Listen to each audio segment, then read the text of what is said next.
This is happening.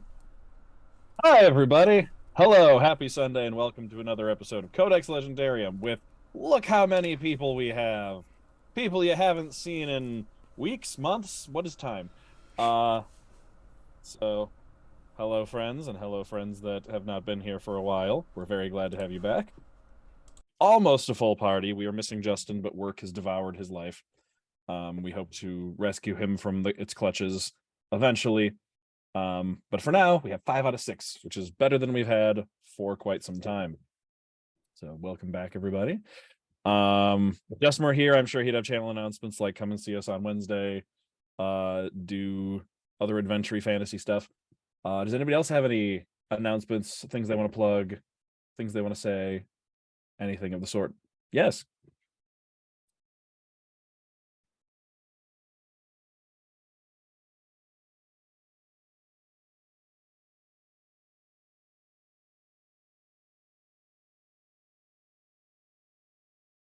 All right.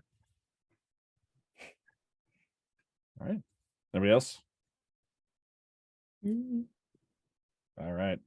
Well then, brief recap before we get into it, because there's 2 characters that are going to be showing up that are going to need their own recaps from just to find out what's going on.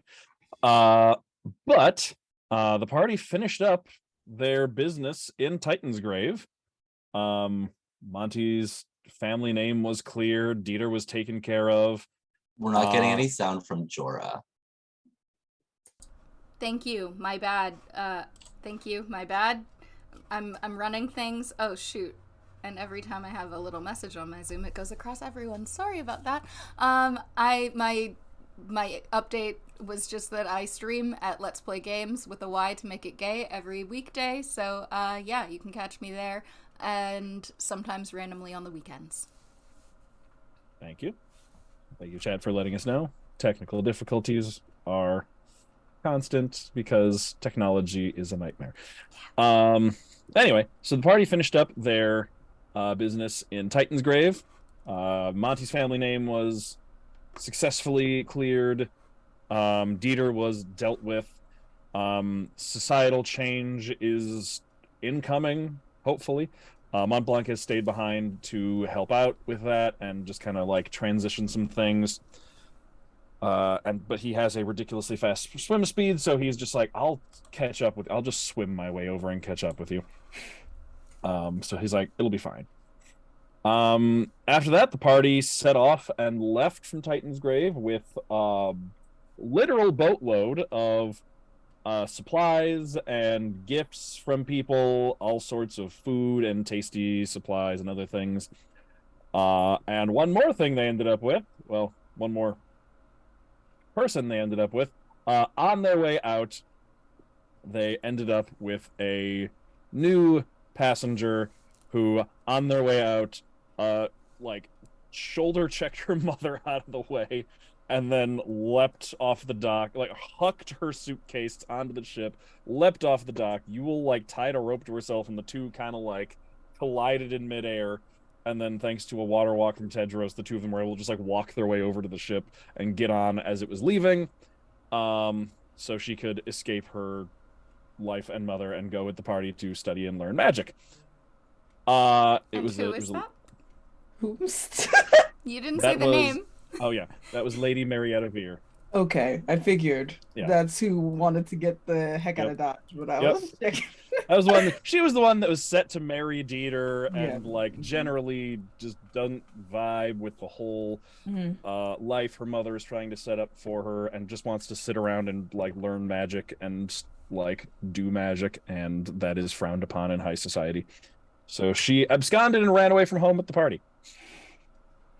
So the party started sailing in their in the ship in the Silver Maw, on their way north to Avelia. Did I say that? And did I say that the end of last session, that whole thing with the section with the pillars, did I say that happened like a few days into your journey? I'm a total liar. I was mistaken. That happens most of the way through your journey. That actually happens like pretty much on the southern coast of Avelia. Good to know. I was mistaken. But basically also just with the journey that you have, you're going through a strait along the map between two land masses. I think I put your path in chat or in Discord so you can see it. But basically, once you get past the open waters in your Titan's Grave, you're going between the strait between two countries, Northern Aor and what is that other one? I have it just on a different map. Oh yeah, the northern end of the strait is the nation of Velsira, and then you're also passing by. Once you pass by Aor, going by the nation of Ardvale, which will lead you in the direction of the southern coast of Evalia. Which will bring us, and sorry. Also, over the course of that journey, it was an 11-day journey. However, given how kind of relatively narrow and rocky that entire section is, this 11-day journey would have been very taxing on everyone involved. Basically, like, in order to steer and work your way through, it would have kind of been as many people working as possible type situation, just to make sure you're steering through the rocks and, like, you know, adjusting the sails and steering. Like, it's just a bunch of people having to work at once just to do like small minute changes. You have enough wiggle room that it's not like a constant threat of danger, but it is the kind of thing where everyone kind of just needs to be on more or less at all times. So it's the kind of thing where, for example, like if you need to do anything in your downtime, like if you need to be able to read a good chunk of a book, for example, you can do that while you're working.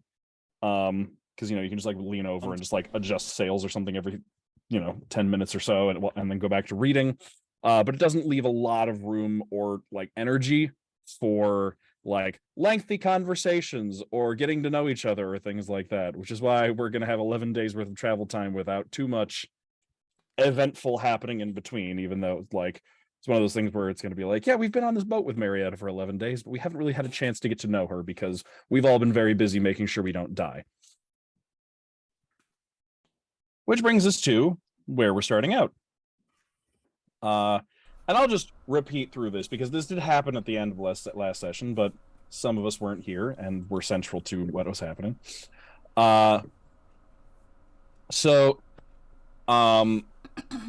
Sailing along, this is actually happening at night. This is going to be actually the night before, like, you're basically at the southern coast of Evalia at this point. You're probably going to start searching for where to dock, where to make landfall, like probably in the morning, but you're basically there. And you all sailed into an area that is a series of tall stone pillars, like natural stone pillars. The best, I don't know why, but the best image I'm coming up with is if you have seen a Goofy movie, the part at the end where they're like, it's like all those like tall like red rock pillars that like the car is like driving on top of and they're like collapsing. It's like a bunch of those kind of things coming up out of the water, creating this kind of natural forest of rocky formations. And as you were sailing through it, you encountered a massive tower made of glittering crystal, standing up at just kind of the center of just an opening of these pillars. The tower itself is shining in the moonlight. It is carved with intricate looking designs and symbols all along its length, and only seems to have an opening at the very, very top. And it's just kind of shining in the moonlight. But as you're making your way past it, Viktoria kind of just like feels a little bit of a pull and just kind of a sense of unease as you're approaching it. That kind of brings you up onto deck if you weren't there already, to look at the pretty tower. And at one point, a sort of familiar dark magic swirls around Viktoria as a familiar cackling, the cackling of an old woman starts to kind of just fill the air. But before anything can happen, there is a burst of jagged pale green light that emanates out from Viktoria and just slices through this shadowy dark magic surrounding her and just banishes it entirely. At which point, the voice of Agneta Thricefold speaks out loud to the three of you who are on the ship, probably actually loud enough that it echoes out over the water as well. It is a booming, loud voice just kind of coming from the air that says, "Escaped my curse, have you? Well, no matter. I've watched over you long enough that you've led me to another of the towers of Uteril, and I don't need you to do my dirty work and make sure it falls." At which point, writhing portals of bubbling darkness appear in the air surrounding the portal, and you see 5 of these portals, about the same size as the one Viktoria fell through, but different looking. These ones just kind of look like the best way I could describe it is, you know how like when oil spills on the ground, it kind of has that rainbow sheen to it. Imagine that with like a little bit more of like that. Instead of like a full rainbow, it's like more in like the purples and blues only, and it's just kind of like a glob of like 5 globs of that like floating in the air, just kind of like bubbling and writhing out from the center. And as they just kind of like drip and fall away, what you see is 5 fiends just kind of appear from these places. 4 of them are the ones that you fought in Sviruk, the ones that were possessing those wolves, where you killed the wolves and then these things burst out of them. So just kind of an unnatural mockery of a human body. Too many knuckles on each finger, joints that bend the wrong way or kind of in the wrong place. No nose, a massive toothy grin that takes up the entire lower half of their face with glowing yellow eyes, and a pair of wings on their back. They're on their back that are constantly dripping with an inky purple ichor that seems to like lengthen into long points before like an icicle before dripping off and then vanishing into a puff of noxious gas, along with a long whipping tail that ends in 3 jagged spikes. The other one you see is larger than those ones. Those ones are probably about like the size of like a medium-sized dog. The other one you see is large size. So this one is like humanoid, but probably about like 10 feet tall with like a 15 or 20 foot wingspan.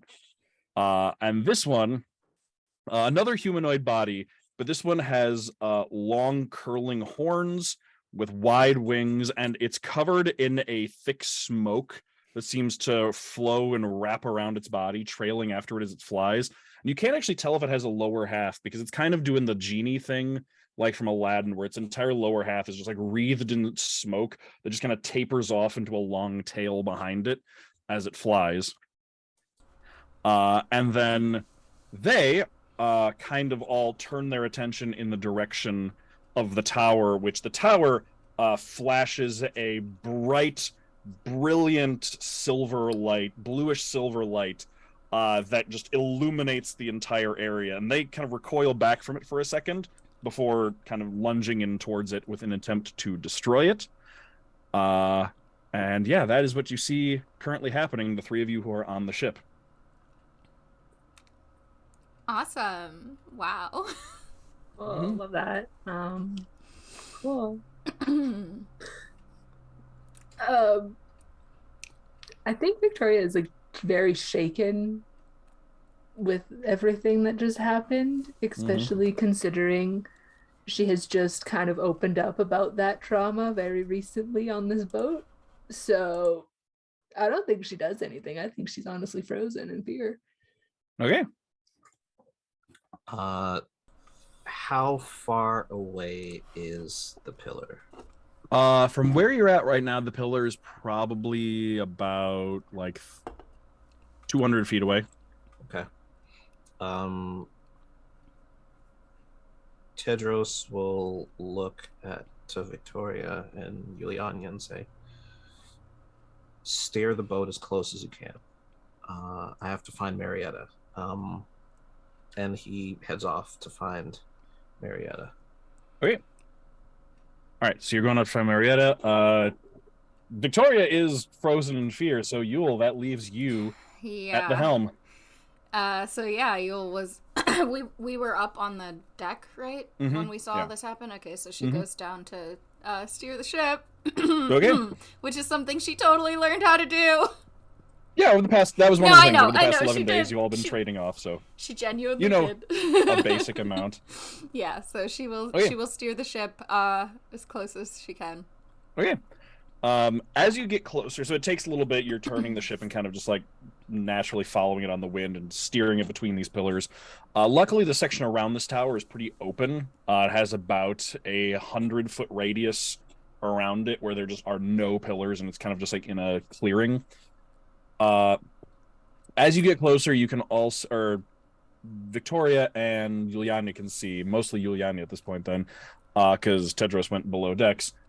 Is you can see the 5 of these fiends just kind of like swirling around it, like it's just like a swarm of flies, and they'll like fly up, gain altitude, and then just dive down. And as they dive down it, they all like the smaller ones will basically, as they fly down it, extend their tails out so they can scratch along the surface and like dig out chunks, and you can see like flakes, shining, glittering flakes of that crystal break off as they fly around it, and just kind of like just sparkling in the moonlight and the light of the tower just falling off of it, while the larger one is just like flying in straight at it, like they're doing kind of like strafing past it. The larger one is flying in directly at the cuts that they make, and just like diving in, slamming its body into them and digging its claws from its hands into the surface and just trying to rip chunks out of it. So they are just swarming this thing and trying to do as much damage to it as possible. But at the moment, it seems that they are currently ignoring all of you. Yikes. Okay. Does someone need to stay, like, at the wheel of the ship and... No, you can't. You know how to drop the anchor, so if you wanted to, you could just drop the anchor, and then the ship would just stay where it is. Okay, Yule is gonna drop the anchor and then head back to, like, as close to, I guess, where they are, but staying on the ship. And God, do I want to? I don't know. She's gonna stand for a second, unsure about whether or not to engage, but Agneta is like her mortal enemy at this point. So let us shoot off a couple lightning bolts or radiant sunblast. Okay. Yeah, go ahead and roll that, and then that's gonna get their attention, and then we're gonna roll initiative. So go ahead and take a free shot at. What are you aiming for? The smaller ones or the big one? I'll aim at... You said it's the smaller ones that are just kind of dive bombing it, and the big one is doing what? The big one is just like flying in and just like slamming into it, and then just like clawing at the furrows that the smaller ones make. So, like, it's kind of like they're creating openings, and then the big one is coming in and using those openings to rip chunks out of it. I'm gonna shoot at the big one. Okay. I got a 16. All right, let me see. Does that hit? That does not hit. Oh, wait, sorry. So, 16, I didn't add anything to that. Oh, well, that... Let me open my character.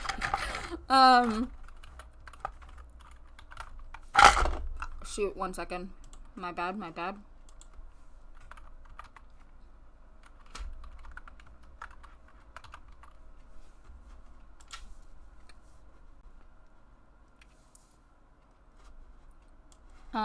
Oh, I forgot that. Sorry. I can't have anything over this screen. We are adding 5 to the 16. Okay, 20. That will definitely hit. Okay, cool. All right, and then I roll damage. Oops. Which is D6 plus 2. Shoot, that's the wrong one then. I'll just roll it on here. Alright, 6 damage? Okay. So, yeah, you fire in a Radiant Sunbolt at this thing, and you can see that it, the shadow, like the smoky shadow covering it, just like the last ones you fought, when your radiant sunbolt comes in, the just bolt of pure sunlight that flies in, the smoke just kind of parts around it, just boiled away like fog getting hit by the sunlight, and just strikes at this just mottled, angry red flesh underneath, and it just lets out a horrifying shriek. And like while it's still like perched on the side, its head just turns in your direction, just the glowing, burning eyes from under the smoke look directly at you. And she let's has get some regrets. initiative. Instant regret. So everybody roll initiative.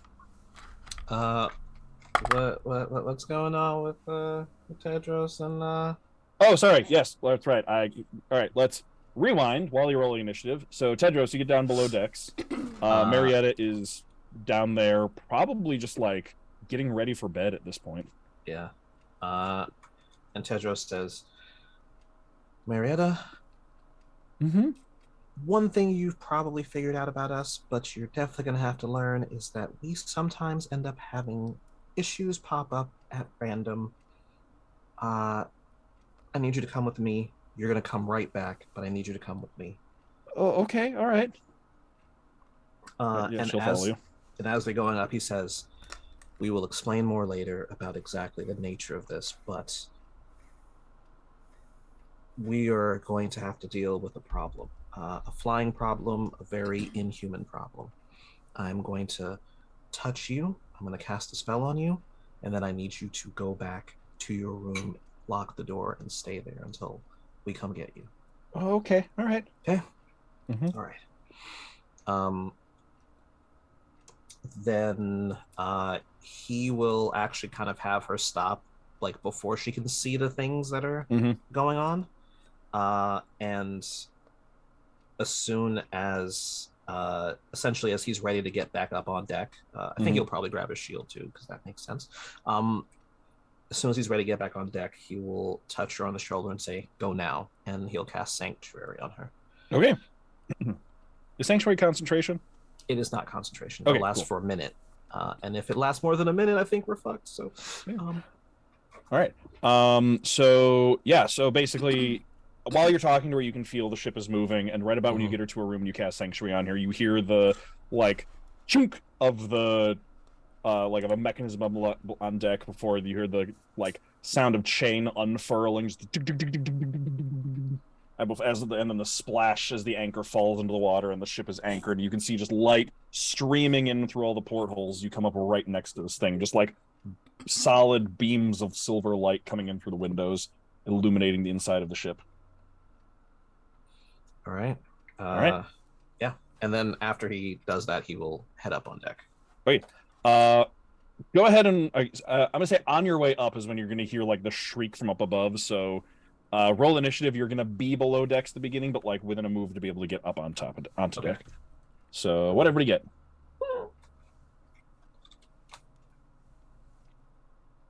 I got a 1. Oh boy! All right. Was that a nat 1 or was that a 2 minus 1? It's a 2 minus 1. Amazing. All right. Yule? I got a 14. Okay. And what did Tedros get? How's a 7 sound? Oh. But. All right. And this one. Okay. And then.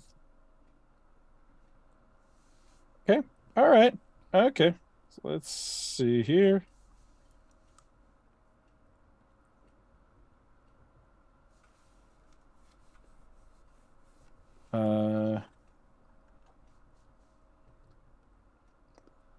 One second, just getting all this in order. All right. So at the very top of the order is going to be the big one. So it is going to, it's up there on the top, probably about like 50 feet in the air.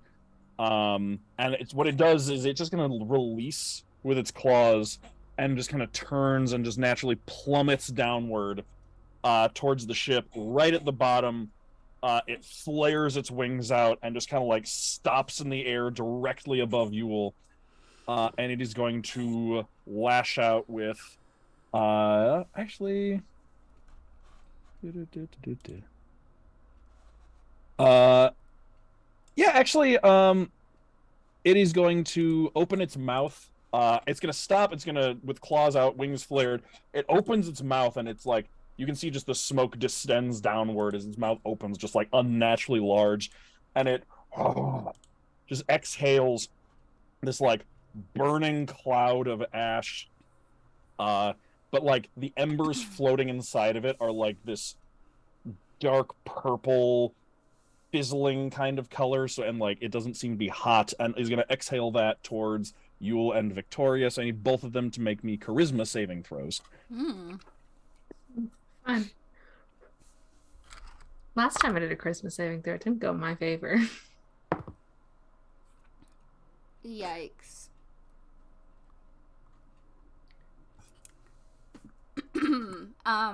A 5? Oof. Oh my god. Oh my god.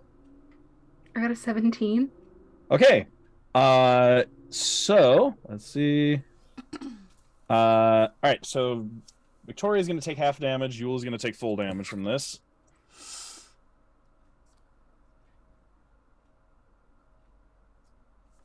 All right. Victoria, you take 12 points of necrotic damage. Halved because I'm resistant. Ooh, okay, so you take 6 points of necrotic damage. Yule, you take 24 points of necrotic damage. Am I resistant? I'm also resistant. Oh, are you? I thought you were... Oh, that's right, you are. That's good. So you take 12 points of necrotic damage. Thank God. Holy shit. As it just like exhales this over the deck of the ship, and you can see it just kind of like blows and billows over the surface like fog and doesn't actually do any damage to the inanimate object of the ship. But yeah, that would have been a fair amount of damage. Yeah, Yule would not be looking good were it not for her tiefling heritage. Yep. So that was 12. Had you taken damage already?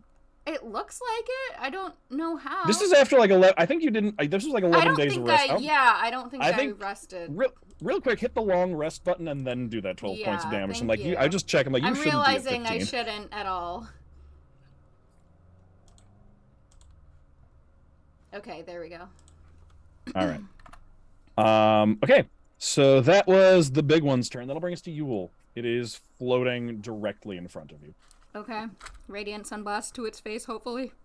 Okay. Those will be made with disadvantage because they're ranged attacks and it is right in front of you. Oh, really? I didn't know that. Okay. Yeah, ranged attacks are disadvantage when you're within melee range. Okay, gotcha. Mm-hmm. I'm trying to think if I should just use something melee, but I don't know if it feels like a great idea to just hit a dragon in the face with nothing. It's a demon. A demon. Yeah.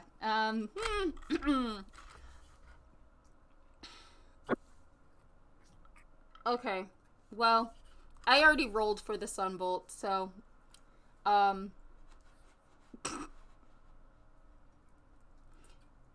So are you going to do Sunbolt at melee range, or are you going to back up and do a Sunbolt? Yeah, that's what I'll do. I'll back up. Okay, it will get an attack of opportunity if you back up. Oh, never mind. Okay, I'm scared. I don't know. I'm terrified. You've got me thinking about all sorts of things. I'm going to Radiant Sunbolt from where I am, using the roll that I already rolled, because it just seems fair. And it was only a 10, so plus 5, 15.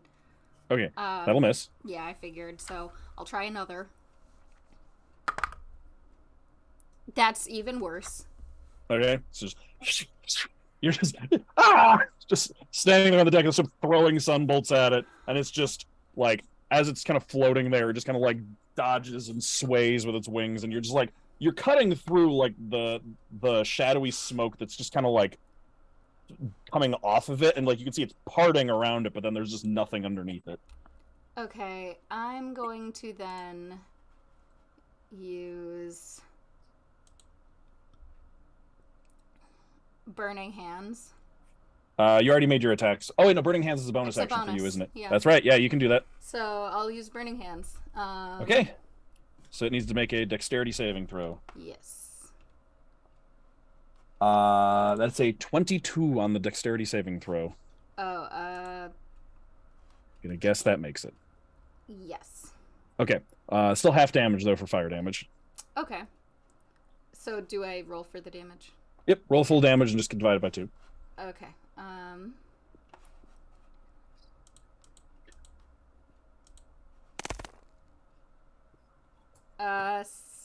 7 divided by 2.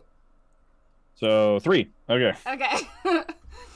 So yeah, you just like you throw the sunbolts out at it, and then you just like put your hands together and blast out this just like cone of burning sunfire, but it manages to like put a wing up in front of itself and dodge to the side, and like the fire scorches it across one wing, but it doesn't like really hit most of its body. All right, and I believe that's your turn. Mm-hmm. Okay. That'll bring us to the smaller devils up top, the 4 of them. So what they're going to do is they are going to kind of fly down and just start circling above the ship. And all 4 of them are going to flick their tails in your direction, and that just dripping purple ichor that's coming off of them solidifies into spikes. And they're just going to fling those spikes down, raining down onto the ship. So it's going to be 2 attacks against Yule, 2 attacks against Viktoria. And Yule, these do count as ranged attacks or missiles. Okay. Deflect missiles? Yeah, so you only do that if they hit, but... Okay. And you can only do it to one of them, so if they both hit, then you're going to get hit by 1, but... first one is a 19 for Yule, second one is a 21. Okay, so both hit. All right. So that's going to be... roll damage for the first one. You can decide which of these you want to reduce. So the first one is 6 piercing damage plus 2 fire damage as these burning hot spikes get thrown at you. So would you like to reduce that one? What was the damage for that one? It was 6 piercing, 2 fire. 6 so piercing, 2 fire. 8 total. I'll eat the first one. Okay, so you're going to take 8 total damage. Yeah. And then the second one is 2 less than that, so it is 5 piercing, 1 fire, so 6 total. 5 piercing, 1 fire, 6 total. So I deflect missiles for that one. Okay. I don't even think you have to roll for that, because I think your deflect missiles is like a D10 plus your dexterity plus your level. Yeah.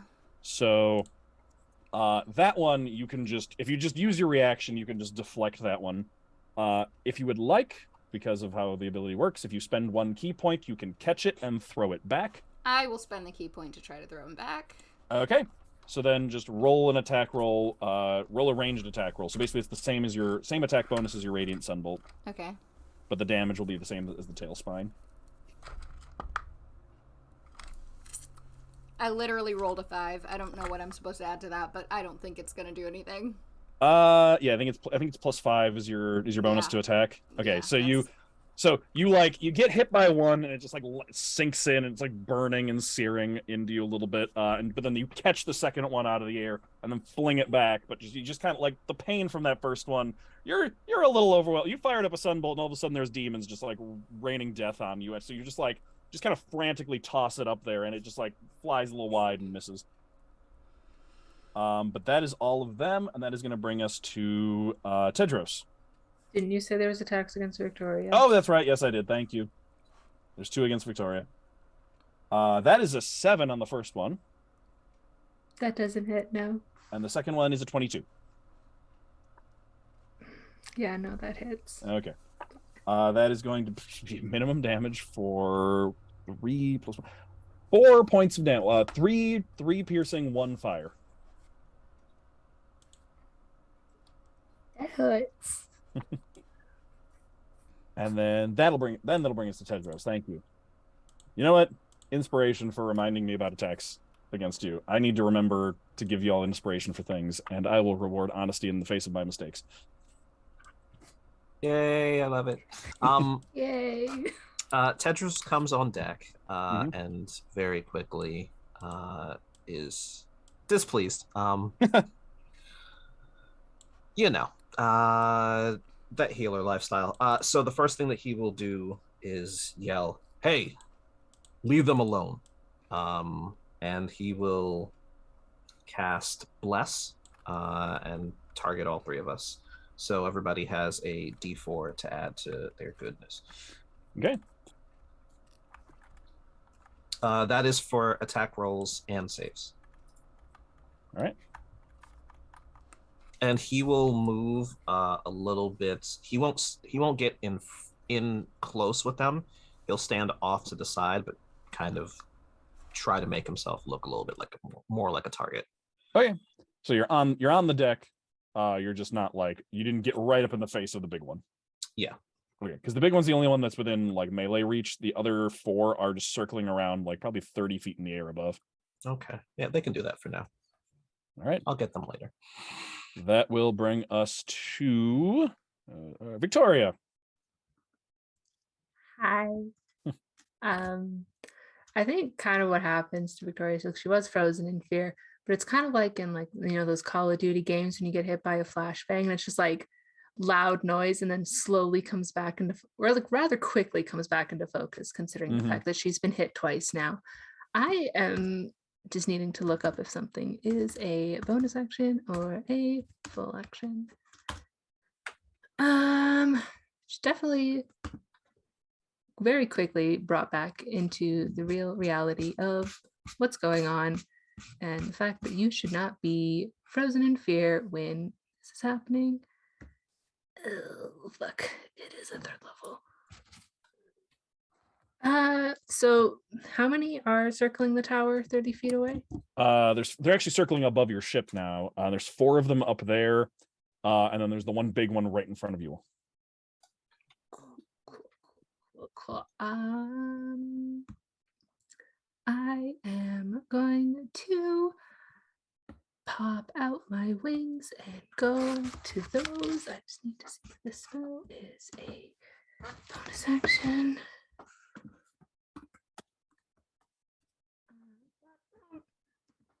Oh, is it? No, it's an action. Anyways, I'm going to pop out my wings and I'm going to go 15 feet up. And since that is my action, oh my god, I have so many spells. What is a bonus? I don't have any bonus actions. This is not great, everybody. Yeah, so that's my plan. I'm currently 15 feet up, trying to stay away from big boy, but also making myself a threat to little guys. Okay. All right, so you're only 15 feet up? Only 15 feet up because I don't want to get like right up into them because, you know, then they can hit me. Okay. Sounds good. All right, that'll bring us up to the top with Big Boy, who is right in front of Yule. So let's see, does he recharge his breath? No. So the breath weapon is not recharged yet. There's just like a little, like the smoke around like his neck and face is just a little thinner, hasn't like fully reconstituted. It looks like he used up some of that. But he is just going to come in and start swiping down, like lands on the deck of the ship with a thud. The ship just kind of rocks a little bit. He just starts swiping down at Yule with his claws. So the first one, God, it's rolling good. 25 to hit. That hurts. Okay. Second one is another 25. Good, great. Good God. Why is he so obsessed with me? You were the one that attacked him first. I get it. But like, Okay. why? So, that is going to be, all right. First attack is 11 points of slashing damage, plus 7 points of necrotic damage, which is halved to 3. I'm gonna die. No, you're not. Am I not? I'm blessed. That's just for that doesn't do saves. anything No, defensively. unfortunately. Fuck me. So you said 11 plus 3? Yes, so for a total of 14. Okay. And then I'm at 4 hit points. oof. So And then second attack is Oh my god. probably yeah, because it's gonna be it has a +4. It's the slashing damage just does +4, so that's 6 slashing damage, and 5 necrotic. So it's just swipe, and just Yule goes down. Okay, what do I do? I'm negative points. You don't. So you're at 0. How This is many the first points time was Yule's that? been unconscious. Yes, I don't know what Okay. I'm doing. Oh, Alright. how the turns have tables. So Yule is unconscious. You don't really need to do much of anything, but on your turn you will need to roll death saves. Great. But I don't think you're gonna have to do very many of those with a cleric in the party. Which will actually make it Yule's turn. Please Yule roll a d. rolls death save. Yep, please roll a d20. I got a 2. That is 1 failed death save. Great. 3 Loving failures it. is death, 3 successes is stabilization. A nat 20 is you're up with 1 hit point. A nat 1 is 2 failures. Okay, well, I'll just say it now. If I die, I will cry, and I don't know what's gonna happen. Well, you'll be fine. Don't say that to me, because I could die right now. That's true. Okay, that'll bring us to the ones in the air.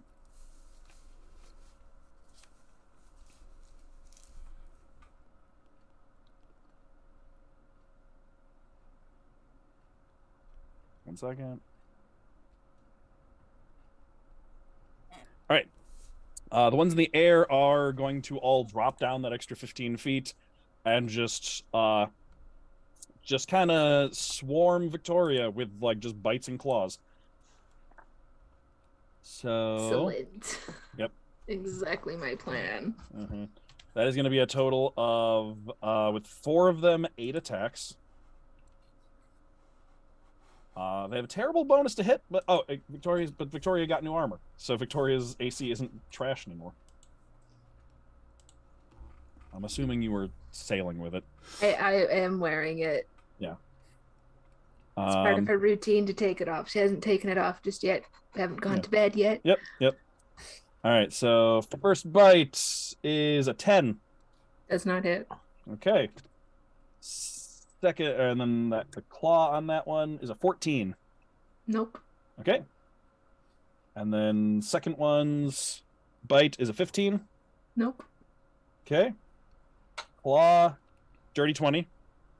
I am going to, she's had this card in her pocket now. She's going to just take it out, and as she kind of flips it, a magical shield forms up around her, and that one does not hit.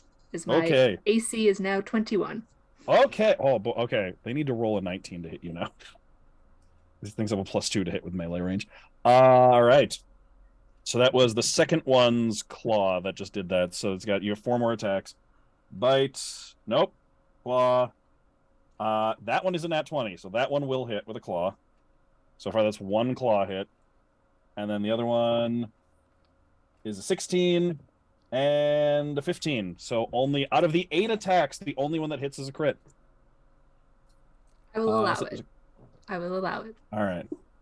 For a grand total of, with a crit, 6 piercing damage. Ooh. So it's like you fly up there with the axe out and just start like swinging around and blocking with the haft, and like they come like just making just coming biting at you. You like stick the haft into one of their mouths and shove him back, elbow one in the jaw before he can get to you.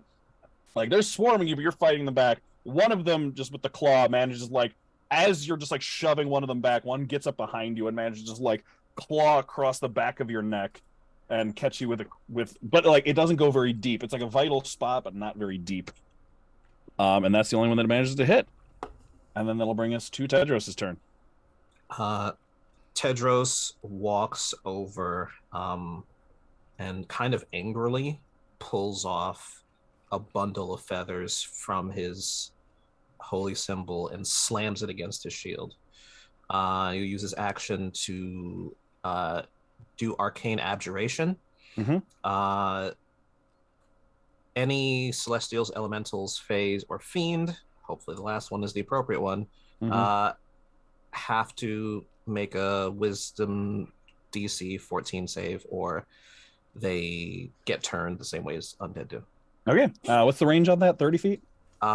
Yes, within 30 feet. So that'll hit all of them because the ones drop down to be within 15 feet of you.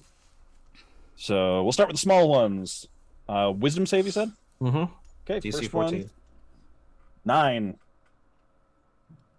Second one. 15. Third one. 8. Fourth one. 10. So all but the second one are turned. And then big boy. Wisdom save. That one got a 17. Okay. So big boy is not turned, but 3 of the small ones are turned. Visually, what is it? So you slam the feathers on the shield. Visually, what like emanates out in this 30-foot radius? He's a little bit angrier than normal, but you still see what seems to be like small downy feathers kind of suspended in like a circle around him, almost like a moon. And a bunch of them go scrambling and retreat, and Tedros says, "Not yet, Yule." And he'll use his bonus action to cast healing word. There we go. And he'll cast it at 3rd level. Okay. And Yule, you are no longer at 0. You are at. Wish that were higher. You are at 10, not 10, 11. Okay. So you heal by 11. So you wake up gasping for breath as your eyes shoot open and Tedros' magical healing energy closes up some of those claw wounds and you're back at 11 hit points, laying on your back in front of this big demon. And Tedros stops in front of the demon. Okay. That'll bring us Thank to you, Viktoria. Tedros. See? Clerics. So there's 3 of them up here that are either running or in the process of running away. Yep. On their turn, they're going to be, because I think it's, I will double check the rules of. They have to spend, for the next minute, their turn, they have to spend their turns moving away, can't take reactions, and can only dash or dodge if they can't move. Okay. Actually, if they are, now that I'm actually at high level, if any of them are CR 1/2 or lower, they are banished. Ooh, they are higher than CR 1/2. Okay. So are they all 4 around me, or was it like 3 and 1? They're Like... kind of, like clumped up around you. Okay, cool. This is probably... No, it's a saving throw. It's not a ranged spell. Okay, the one that didn't get hit, the one that's not looking like it's in the process of running,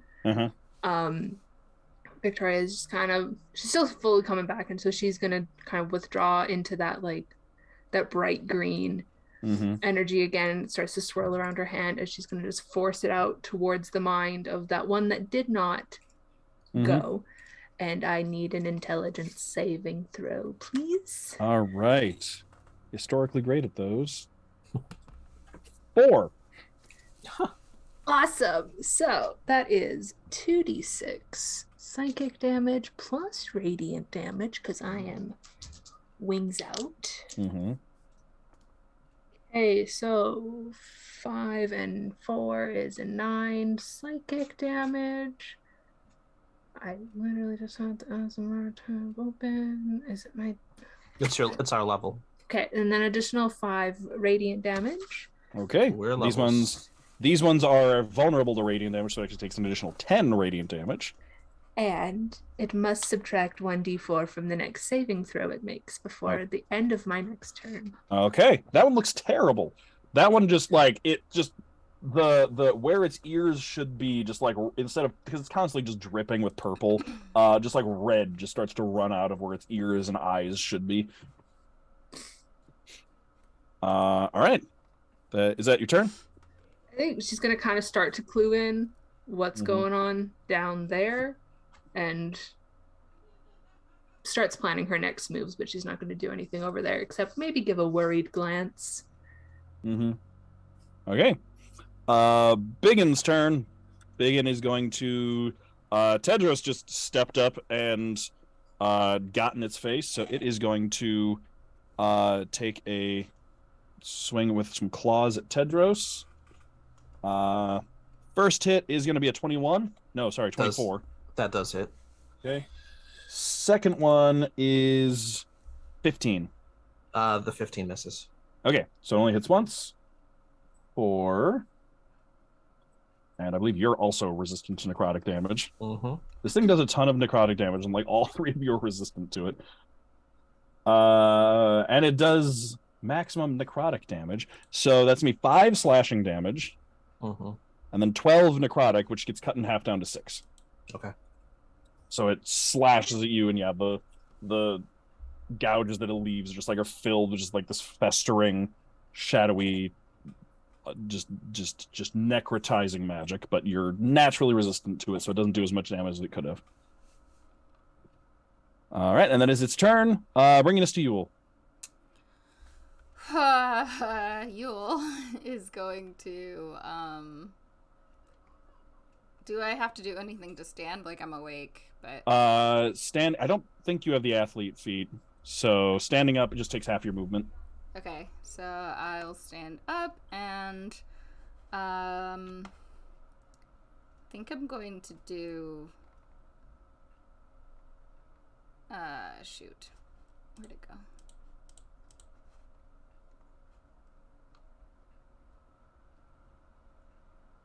Yeah, I'll do Step of the Wind. Okay. For I'm trying to decide if I want to disengage or dash. You don't really have much, given your move speed. I don't know if dashing really gives you much else, because you only have so much to move on the boat. Okay, that's fair. I'll do disengage then. Okay. Or would it be better to dodge? I don't. No, disengage just means you don't take any. Well, because disengage would mean you don't take the attack of opportunity from the big one that's still right next to you. Okay. Dodge would be attacks that have disadvantage against you until the end of your next turn. Okay, yeah, I'll do disengage. I'll spend that key point. And then I will take the other half of my movement speed away from the big guy. Okay. And then attack with Radiant Sunbolt. Because you use bonus action to disengage, I did my right? bonus Yes. actions. That's right. That's right. Okay, so go ahead and roll the attack. Okay, that Attacks, one's not plural. going to do anything because that's only a 16. That just misses. Yeah.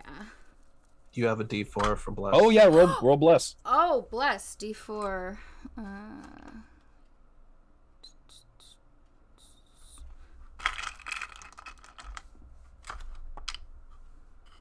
Okay, 16. 18? Okay. You're aiming. You're like frightened and just woke up, and there's adrenaline, and you're about to throw it back, and then it's almost just like the comforting hand of Tedros on your shoulder brings a moment of calm, and you correct at the last second, and you would have aimed just over its shoulder, but you slam right into the middle of its chest. So you can roll damage on that one.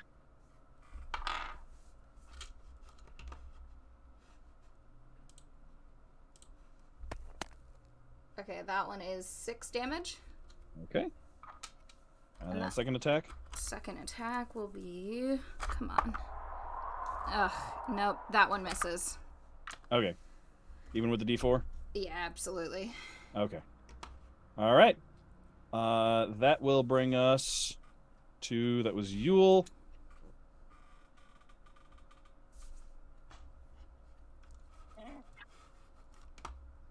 That will bring us to... What happens next? Hello. So where do I kind of like pop up? You're coming in on a small boat piloted by a group of just like sailors that you hired in. You're taking a much shorter trip because you came from you cut north across the land for most of this. So you're on a much smaller boat, but you saw the burst of silver light. You went to investigate. You saw a familiar ship. So you're probably coming in about like from around some of the rocks. So you're at about the 100-foot mark when you come in. Okay.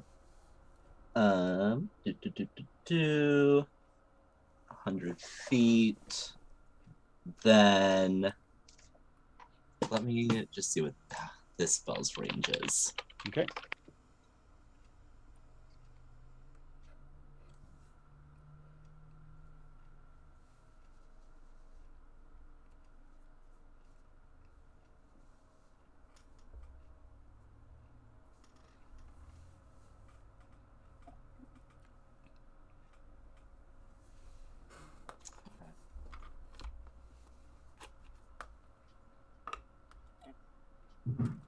Interesting.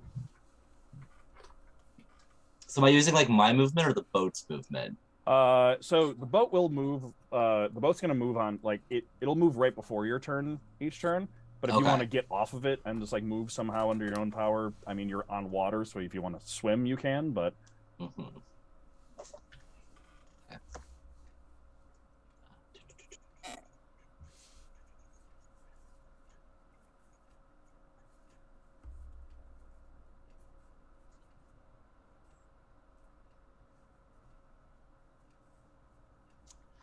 I'm gonna make sure that none of the people on the boat who are like helping me are within 10 feet of me. okay.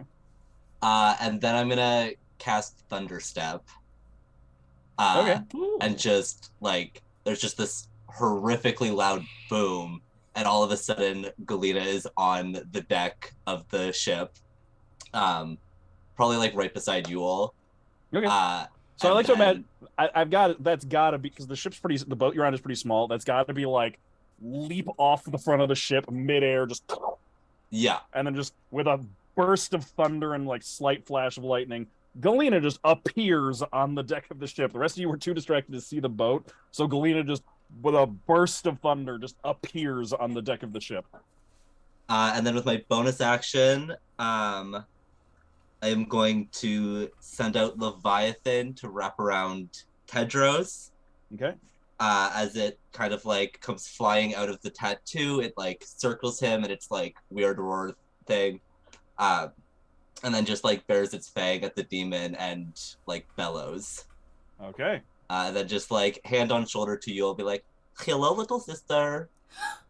Galina! And she's just gonna immediately jump in for a hug. Oh, immediate hug back. And yeah, I used my action and bonus action to get here. Okay. Then with Galina not here now, the ones up top are going to three of them are just going to turn and flee. And you're like, Victoria can take a free attack of opportunity against any one of them she likes. What is one of the ones that's running the one that hit me? No, I'm gonna say the one that hit you is the one that made it, and the one that you just like melted the mind of. Okay, I have a don't quick question. Mhm. Since Victoria and Tedros are such good friends, would Victoria know that Tedros' ability would stop if she hit any of these things? Yes, because Oh, yeah. we were all together the first time he used it, which I think was against them the first time. Like he's used it before. It was on the train that's why the thing like ran off the stuff and stuff. I mean, even regardless of that, her beef is with the one that hit her, so that's the one she's focusing on. Okay. Through. Question real quick. Does it actually end if they're hit? No, it's just for the next minute. Okay, yeah. Cool. So are you taking an attack of opportunity or saving your reaction? I am saving my reaction. All right. Then, all right, that's going. So they all leave. Then it's just gonna be the one is just gonna just come thrashing at you with claws and teeth. Oh So fuck! Shield that ended. one on the first one. Shield ended, didn't it? So it's just it comes in with like mouth first, and you can just like turn the butt end of your axe towards it, and it just like catches the roof of its mouth on the butt of your axe, and then it's gonna flail in with a claw. I'm gonna give it for that one. I'm gonna give it disadvantage on the second attack. Yeah, it's caught like on the haft of your axe, so like it comes up short when it swings, and is just like flailing at your wrist and doesn't manage to do anything because it got like an 8 on the second attack. Bringing us to Tedros. Yeah, he looks up at the demon and then he sees Leviathan swirling around him and he smiles and he says, my turn. And he pulls back his hand from his holy symbol, and you can see, what level am I casting it at? 5 feathers form on his arm, and he flicks them off and he'll cast Magic Missile. Okay. 4 of the feathers are going towards Big Boy, and the last one is going to head towards the demon caught on Viktoria's axe. So roll for damage. Put it up here. And it is 4 damage for each missile. So 16 damage to the big demon and 4 to the smaller one. All right, that one just like, so the big demon is just like they just like sink in. You can just see them like sink in past the shadow, and you see the tail end of the feathers sticking out as they sink, as they just stab into it. And it takes that damage. Viktoria, like, you can pull the haft out and be like readying an attack against that one, and then this feather just flies up and just like goes in like just under like the back of the jaw, and then it comes out the side of the head just with a, and then it just like melts into nothingness and just like disintegrates in midair. I mean, I had it up here, but okay, sure. And then looking down, I don't know if you're so focused on that one, you can look down and see there's one extra person on the deck of the ship. Great, love that. That'll bring us. That was that your entire turn, Arc? Yeah. At the end, Tedros will call back. It's because I need you down here. And he'll leave it there for now. All right. That'll bring us to Viktoria's turn. Speaking of.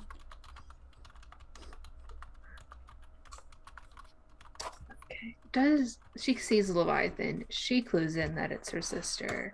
First thought, oh fuck. Gotta be careful now.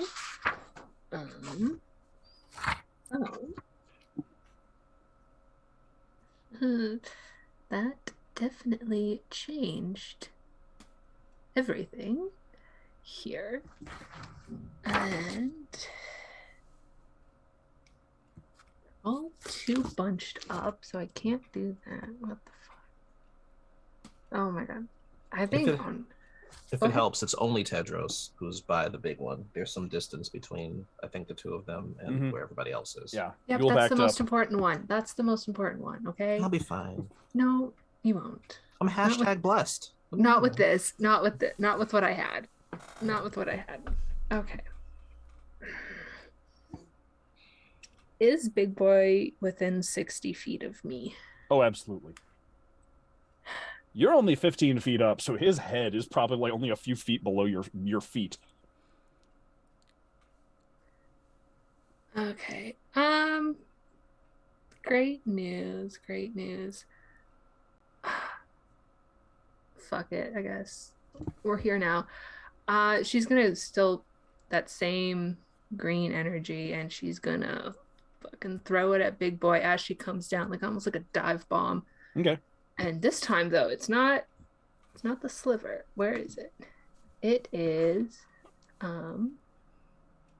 Constitution saving throw. Okay. Pretty good at those. We'll see how he does. That's a 7. 2 + 5. So cool.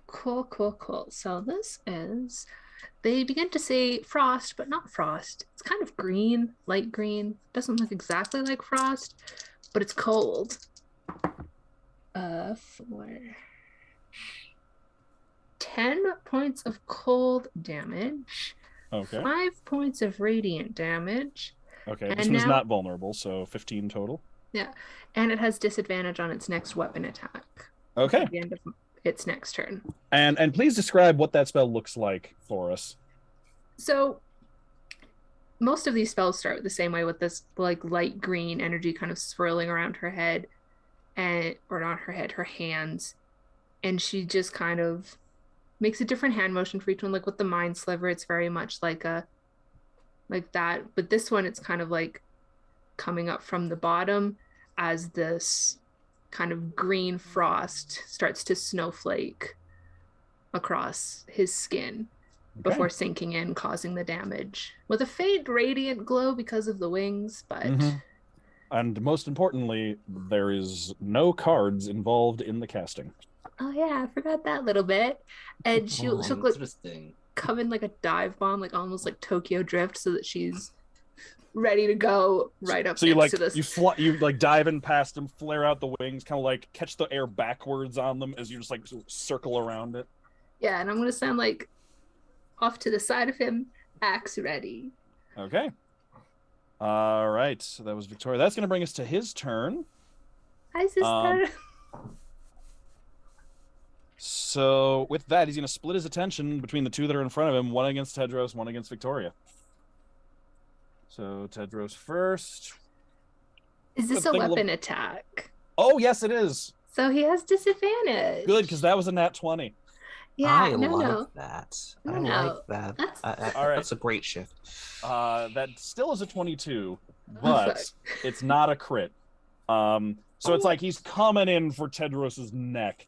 And then, but there's like the frost gets in the way, and Tedros is able to move back just enough that it's just a regular hit. So that is going to be 6 slashing damage plus 5 necrotic damage. Reduced to 2 or reduced to 3? Reduced to 2. Okay. And does Tedros have Leviathan?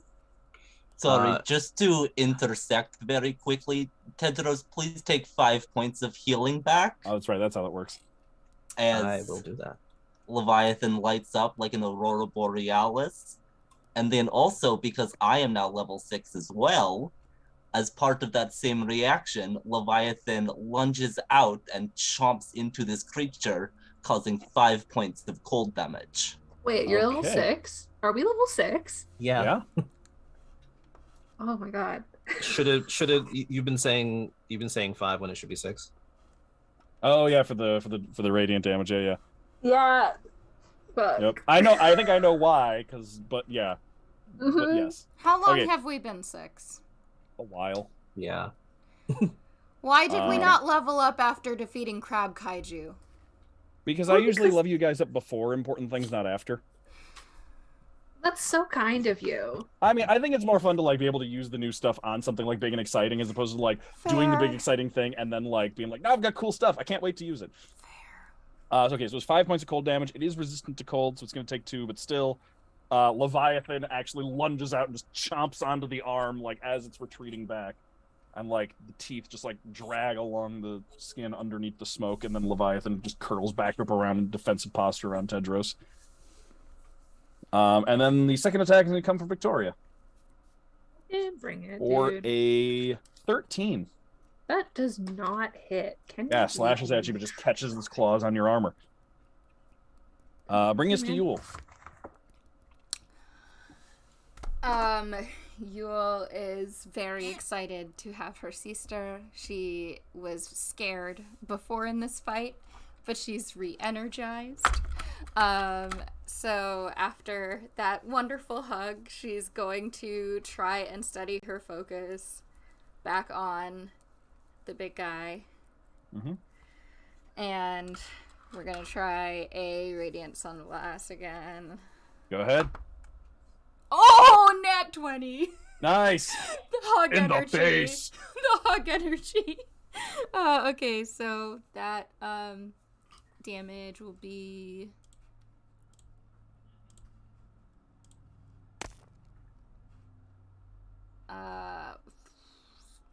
7 damage. Okay. Was that doubled? Wait, double? It should be doubled?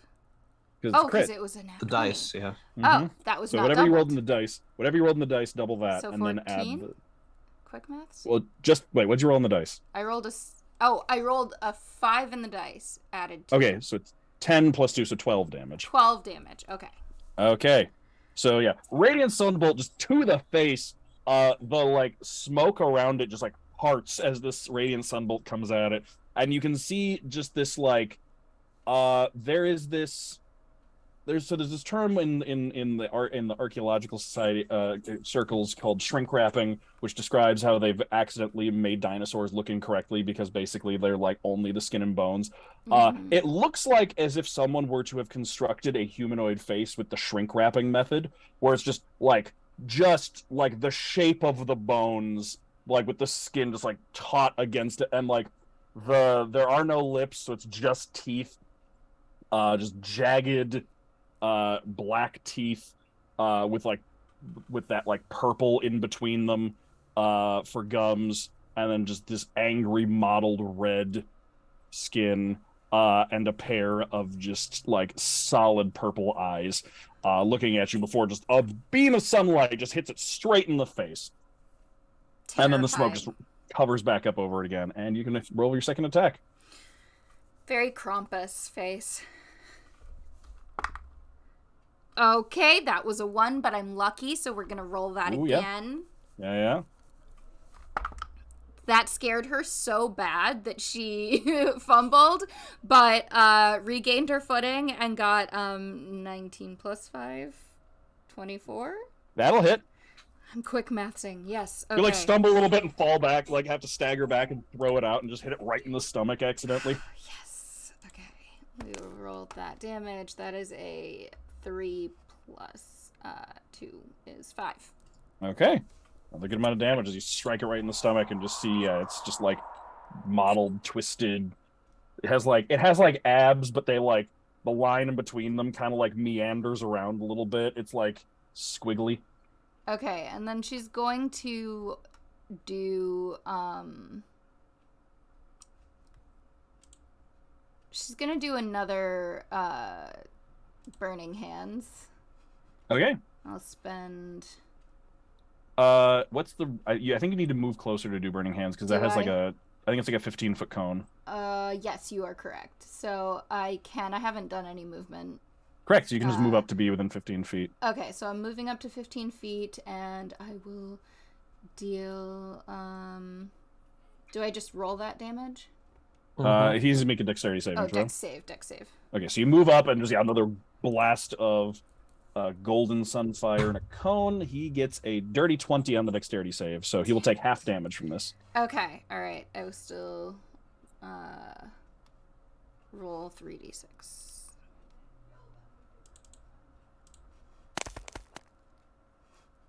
Okay, that's 14 damage, so half 7. Yeah. All right, so another 7 points of fire damage. Awesome. He's not resistant to fire, just cold. So yeah, starting to look bad. Like you can start to see gaps in the smoke around him as like you're wearing away his exterior. Anything else? Can I do anything else? No, I think that's everything. I think that's like everything. Yeah. I think I think I've done everything. All right, that'll bring us to Galina's turn. I haven't said that in so long. All right, so because Yule moved, I'll move up to where Yule is, so that she's within 5 feet of me, just in case. I will pull out a card from my deck, look at this creature, and just say, "For your sins, you will pay with your life." And so I toss the card up. It's the Queen of Cups, which is a spell I can't actually use, which means it allows me to use any spell that I can use under the cups. And so I will be casting a 3rd level Guiding Bolt. Ooh, nice. And so what it looks like is a, like, you know in Yu-Gi-Oh! When they, like, throw their cards down and then the monsters, like, appear, but they're, like, kind of faded at, like, the bottom and then, like, they become more saturated at the top. Do I know, like in Yu-Gi-Oh? Do I? Yeah. Nice. So that essentially happens. You kind of see the Queen of Cups, like materialize behind her. She's like a very like regal, stately woman who looks a lot like Galina. And like for a second, it's almost like, is this just like an aged up Galina? But then it's kind of more like, oh no, this is maybe Galina's aunt type situation. And as she's like holding just like this golden chalice, a blast of divine energy comes flying out of it towards the creature.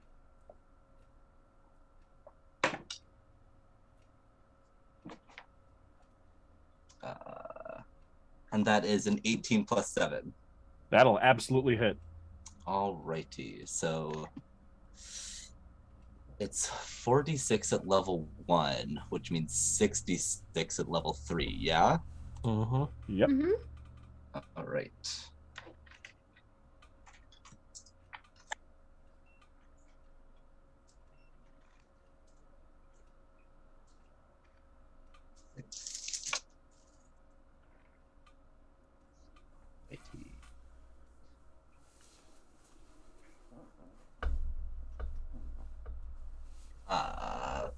15 points of radiant damage.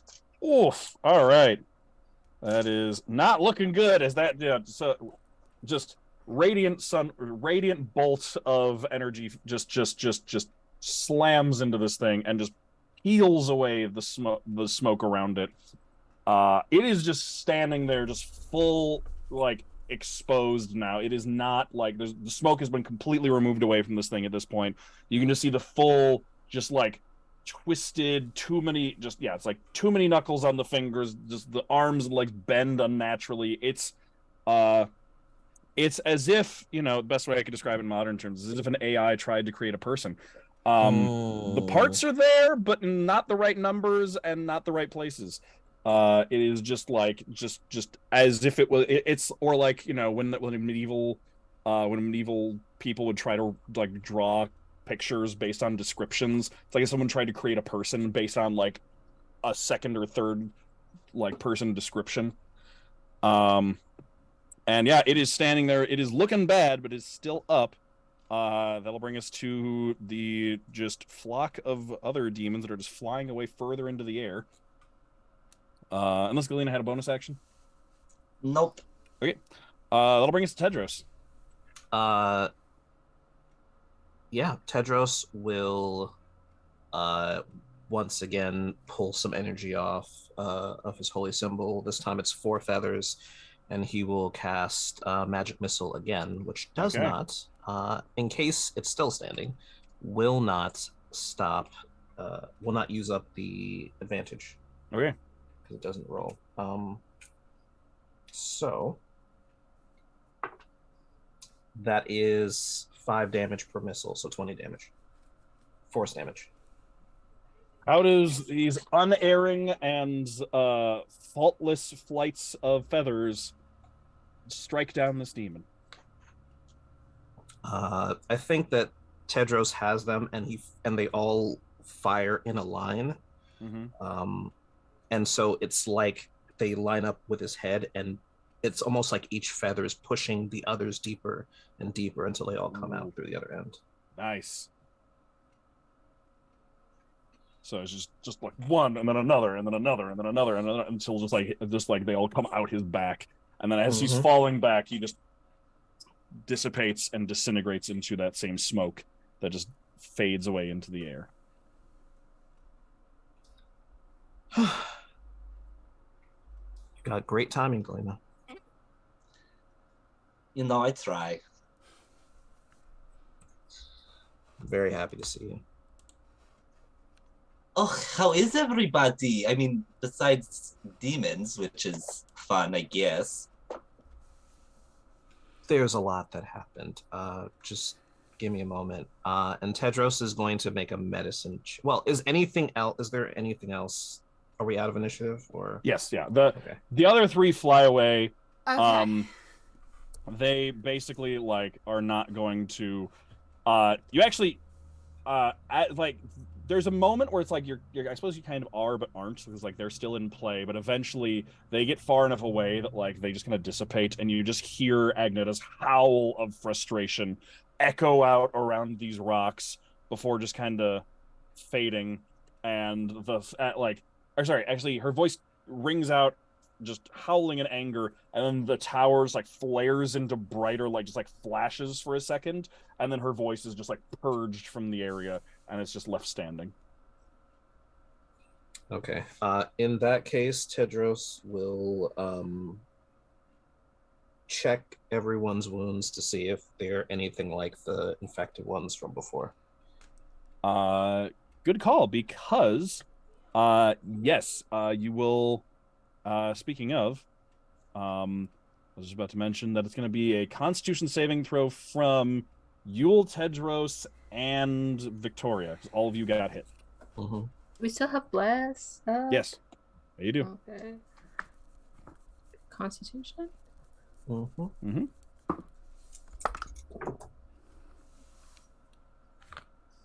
I don't think bless is gonna save me. Okay. No, I don't think for me either. But it's plus what, a D4? Mm-hmm. Yeah.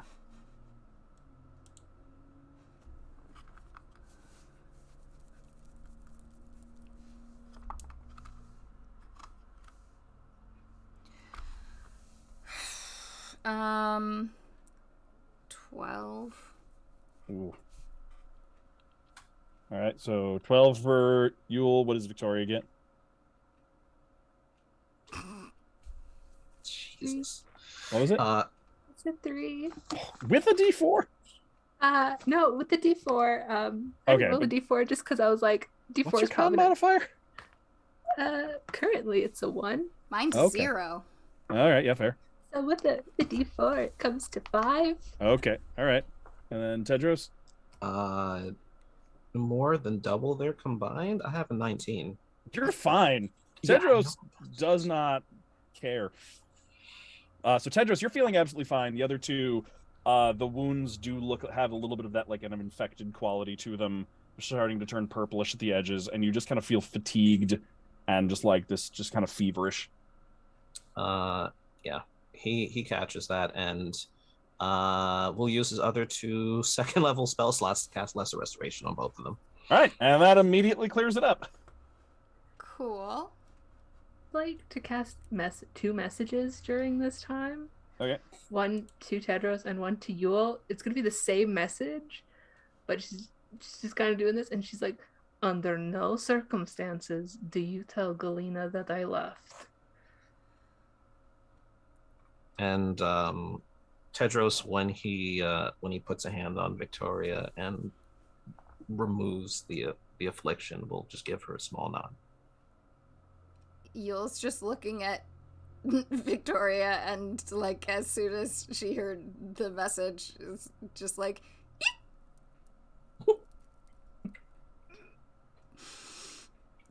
And yeah, she's just gonna stand there, kind of sheepish, but also like, hi. She's also trying to do the mental math on how long it's been since they left Titan's Grave, how long it's been since she delivered the message to Captain Eastburn, and is there enough time for it to have gone and for Galina to be here? It depends on where Galina was when she got it, potentially.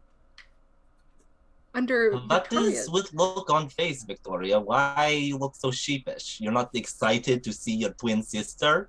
No, it is not that. Did you do bad things while I was gone, Victoria? I did not do bad things. I sent you a message when we left Titan's Grave. I was just wondering if you got it. Oh, yes, of course I got it. His letter right here. Okay, all right. Okay, all right. That is all. I am happy to see you. A little, worn out from the journey, but happy to see you nonetheless. Of course, it's reasonable to be worn out from journey. Mm-hmm. Have you been journaling? I have been journaling, actually, and reading, so... And reading? Yes? Galina hugs her.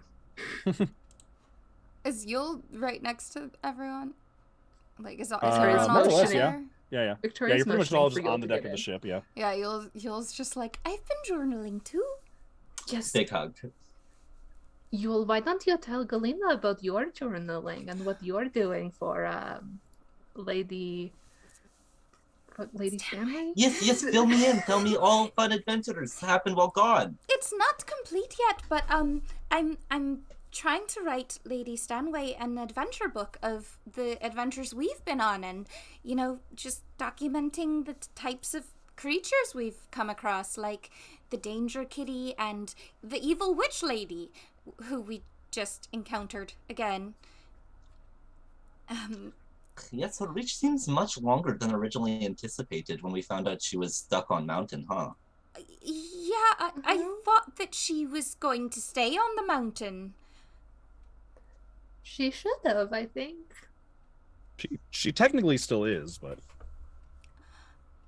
I mean, it's kind of good that we keep encountering her, right? Because it's just a sign that we should eventually make our way back and kill her. I mean, we've been killing loads of people lately. We might as well, check it off the list. Loads of people? Victoria, you say no bad things. It was good things. We killed bad people. Yes, it was Sullivan's ex, who was Crabman. It was fine. Crabman? Crabman? And people in line with Crabman. And yeah, there was a whole thing. He turned into a crab and then was dead, but was back as crab. And then we killed him, and then big crab thing was unleashed on You all killed it though. Mm-hmm. Of course, you all killed it. But only because Viktoria set it up so that I could. Of course, she's so good at that. Mm-hmm.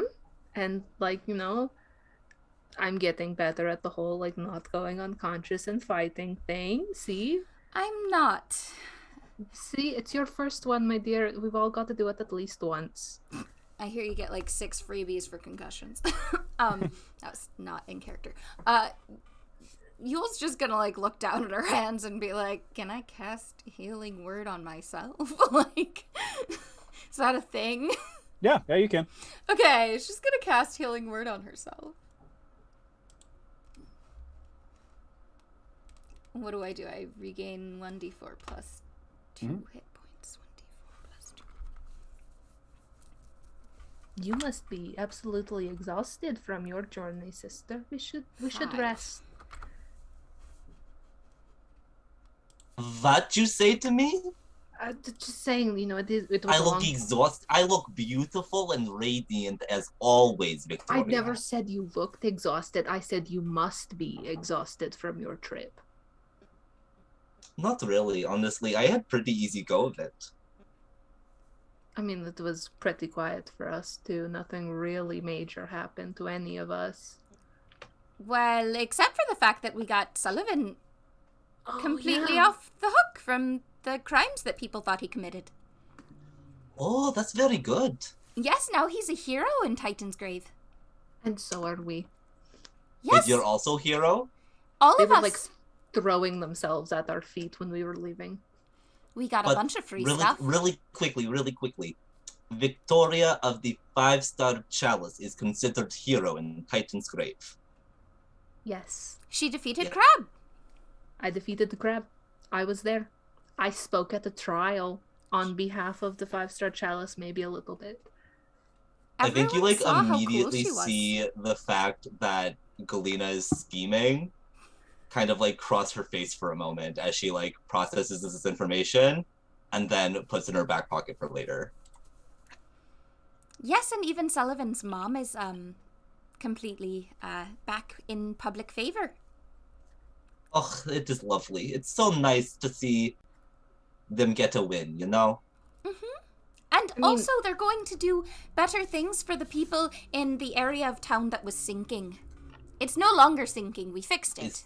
Oh, How much of wonderful. Titan's That's Grave good. did It's you know? duty of rulers, of those in charge to take care of those not in charge. Yes, hopefully the Navy will change as well.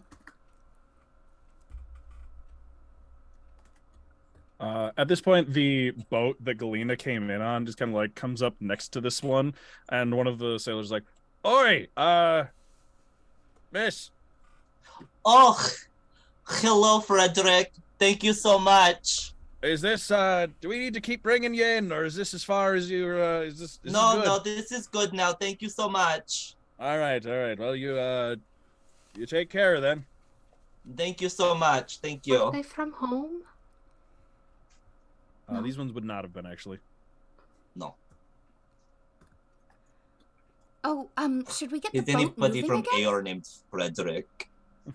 I don't know. It could have been a lucky name. But yes, both moving. Let's Okay, be going. Yule's gonna... Oh, and that's also probably something that Victoria clocks immediately because Galina has always very proudly displayed her coin But in kind of like the hustle of getting onto the boat, she's yet to be able to like proudly display it. And so it's like notably absent from around her neck. We're gonna file that away from later, but we're just not gonna give any indication that she notices it. All right, Eel's gonna go get the boat moving again, pull up the anchor, and get us back on track. Okay. This is our elemental boat, right? Yeah. Yep. And while we're on the water, Leviathan helps it move faster. Correct. Well, I know what I'm doing. All right. You send Leviathan into the ring again? Yes, please. All right. So Leviathan snakes out and then it floats into the struts that go out along the outside, and the boat begins moving much more quickly and smoothly through the water, and you all can just like bring the sails in. So if Solomon is not on boat, did he teach someone to drive boat? Tedros and I have been driving boat. And then Yule's gonna get back from all of that and also say, yes, we've all learned how to drive the boat, including Marietta. Yule, why don't you go introduce? Why don't you take Galina and introduce her to Marietta and let Yes. her know that everything's good up here? I should tell her that the demons are gone. Yes, take Galina. You go introduce each other. Okay, she'll take Galina's. Don't. I didn't tell her about the demons, so you may just. Oh. I thought it would be a lot. Okay. So. That's totally fair.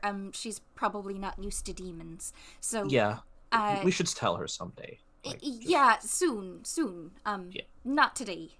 Not today. Yeah. Not today. And Yule's gonna grab Galina's hand and let her know, oh, by the way, we're on our way to go visit Princess. Oh, that's so exciting. I haven't seen Princess in a long time. Yes, she's back in Avelia, and we want to make sure she's okay. And then she'll Can I make her do way. some kind of diplomatic check to see what I know about Avelia? I'm gonna say it's probably gonna be hard, but go ahead and roll a history check. Okay. Avelia is a fairly secretive place.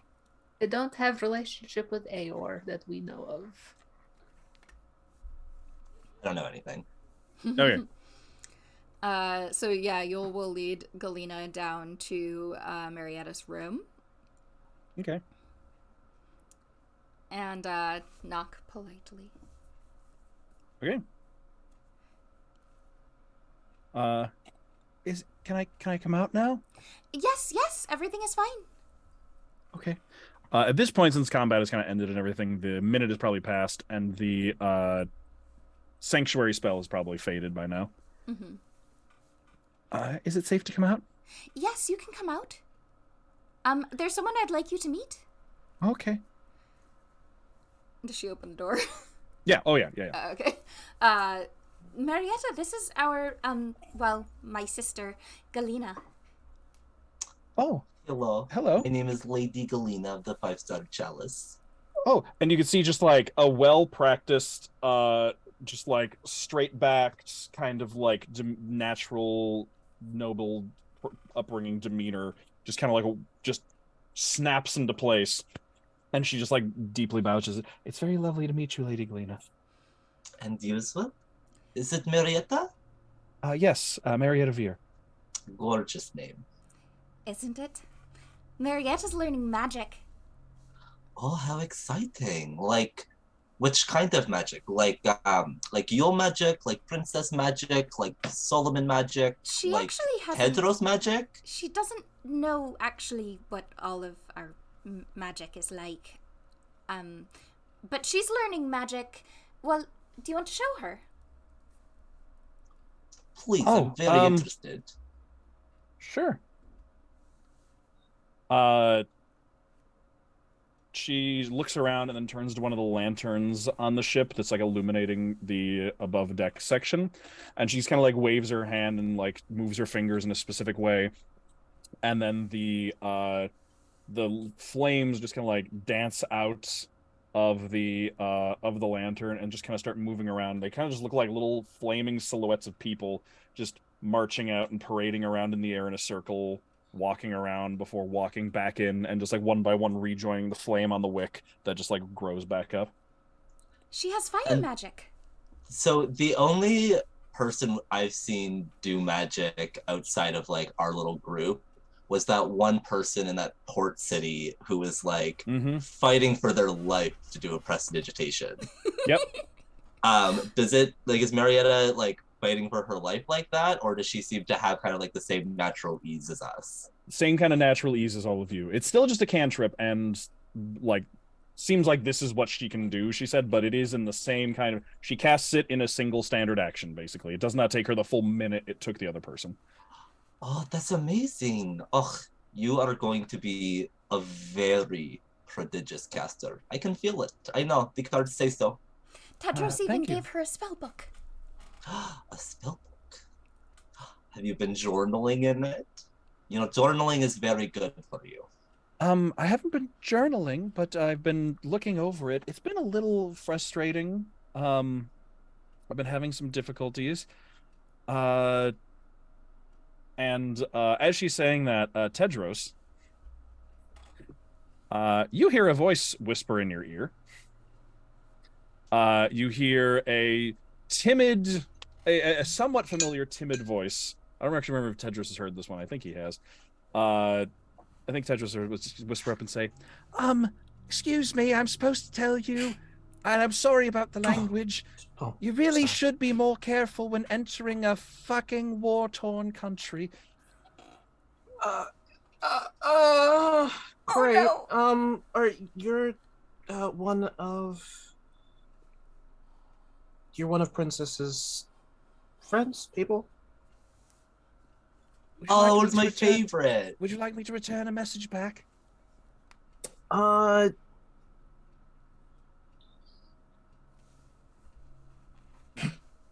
We'll be there soon.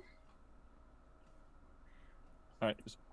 And then, they say they'll be here soon. How close are they to where I'm What's perched? the range on message? 120 feet. Yeah, within 120 feet. Okay.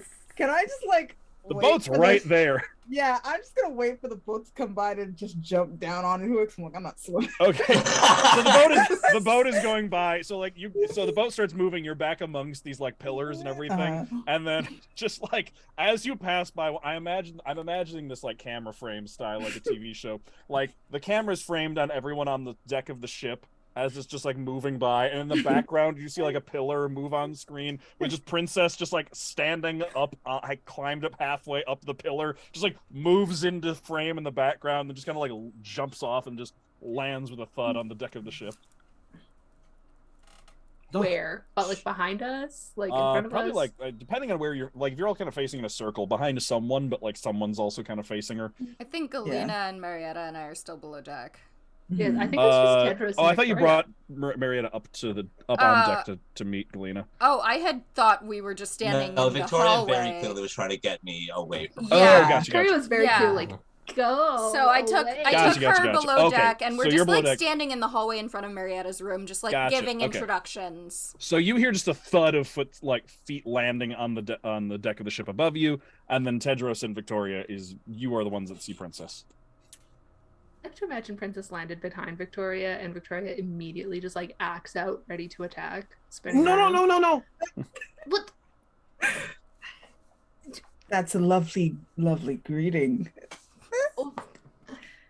How the fuck are you expecting me to react? You know, you just sneak up behind me after you maybe just saw what happened. Yes. Have you ever considered, running away, possibly, perhaps? Running away is not in my vocabulary, no. I wish it was, but No, we're not getting into this again. I am just saying We're not getting into this again. we couldn't run away anyway. Like We were on the boat. We can't run. oh no, we can run on a boat. That's doable. They were Agnetta's. Come again? The Heg.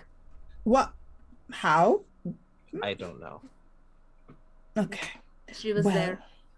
if I was told that there were strange sounds coming from the woods, there's definitely several people who are told. So let's get the hell out of Dodge and perhaps off of the water. Yes, that would be great. Welcome back. At this point, I feel like we would have run up to the deck because of the thud. Mm-hmm. Oh no, more demons. All right. Princess! Hey. Oh. Hi! Yeah, Princess just put out her arms for a hug. Yule immediately just launches into them. Yes. She's like so happy to see Princess. Part of her was like, what if I never see her again? Yeah.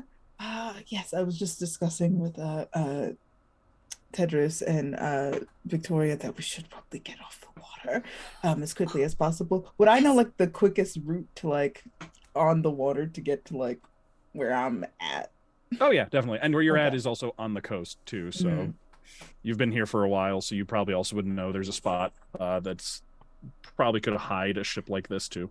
Okay, yeah. Princess would be like, okay, we could do hellos back at the mansion. Can someone move this thing? The mansion. The mansion just casually flexing on us, like, oh, we're in different Sorry, tax the brackets. mansion. Okay. All right. Yeah, so Princess would just, I guess, point at the direction whoever's guiding Okay. the boat. Does Tedros want to take back command, or Yeah, Tedros can do that. He will let everybody have some conversation, and he will think and pilot the ship. I think he's actually probably gonna enjoy a little bit that he gets to use more of the functions. Oh yeah, because it's more of it is running now that you're because it actually somewhat is powered with Leviathan running into the other. Previously, you were just kind of using like it's the equivalent of like strapping sails onto a motorboat and just like running it with the engine just kind of like sitting there. yeah, Yule's like alright with driving it when she needs to, but I feel like we just should defer to Tedros' expertise when Sullivan's away. Victoria got us out of Titan's Grave Port, and that's about it.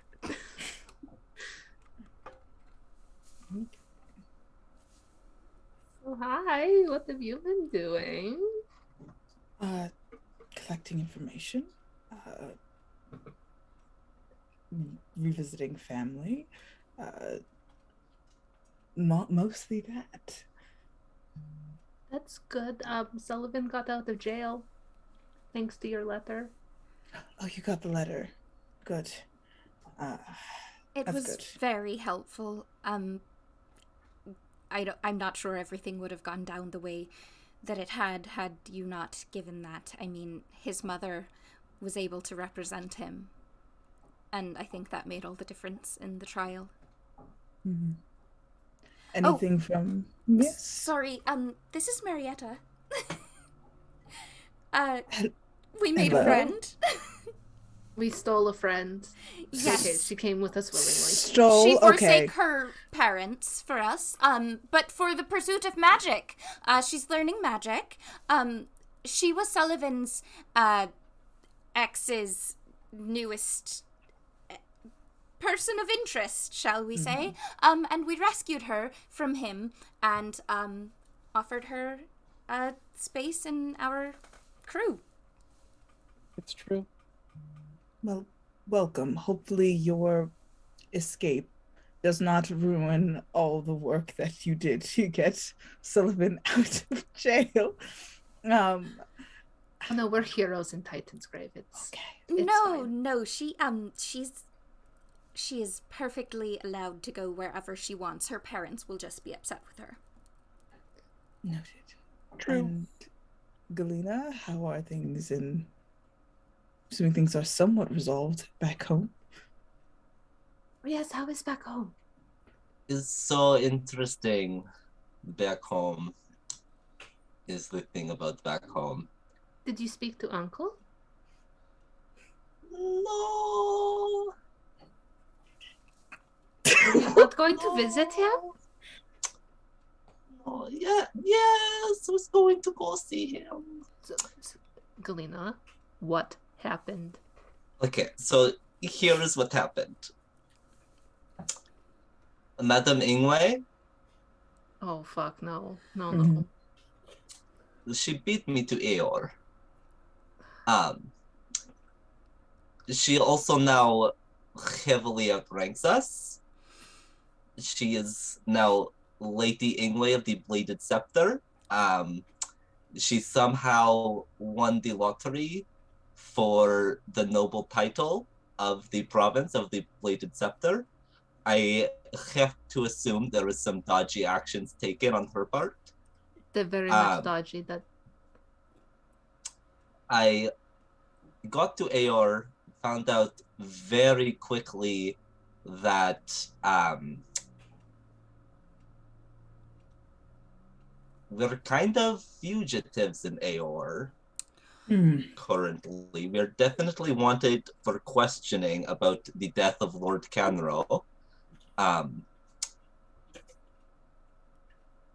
they're putting pressure on Uncle Bliam, but there's very little they can actually do while we are out of the country. So I got there and promptly turned around. so you did not see Uncle at all. I did not make it to our province. Did What not have you deliver been my letter. doing then? Traveling. Through Aeor. I've been on the road the whole time. On the road or on the run? I mean both.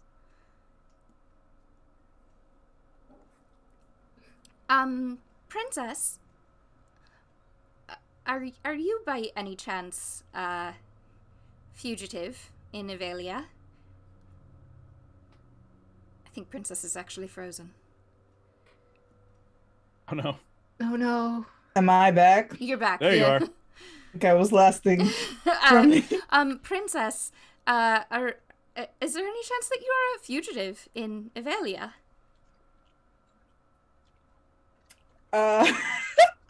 I don't. I'm pretty right from my knowledge. Most people think I'm dead, correct? Yeah. Most people think you're dead. If you were to be found out alive, certain people would want to ask some questions and maybe want you to be back in certain places. Okay. No. One would have to be considered alive to be a fugitive. Okay. So, just confirming. Monty, now Sullivan, was considered dead and a fugitive, in his home country. You twins, are now considered a fugitive. I'm working on it though. I'm working on it. Don't worry. I'm working on it. Okay, in your home country, and you're considered dead, Princess, in your home country, and the people from my home country might want me dead. So, what are we supposed to do about all of this? Once again, Tedros is like the most normal of us. Tedros, we really don't know much about your home country. Tell me you're not a fugitive. I mean, I'm sure they want me back, but I left and I'm not planning to go back, so. But you're not like wanted by any law enforcement agency? I don't really commit crimes usually. Okay, good. There's Well, at least one of us. Murder is a crime in some places, so I guess that counts. But We didn't murder anyone, did we? It's all been in everyone. Oh, did you murder people? Did you murder somebody?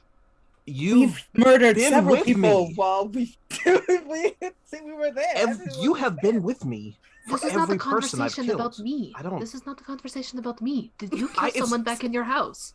No. Okay, good. Why That's would all I'm I do asking. that? I don't know. Maybe you were like rebellious in your youth. Yeah, I was. That didn't involve murder. Some people's rebellions look different. I'm gonna To keep staring at the answer, ship. yeah, to answer Yule's question, I cannot speak for anyone else, but I do know that I don't know, coming back from the dead has ways of improving one's reputation, at least where I come from. We had a goat like that once. Anastasia.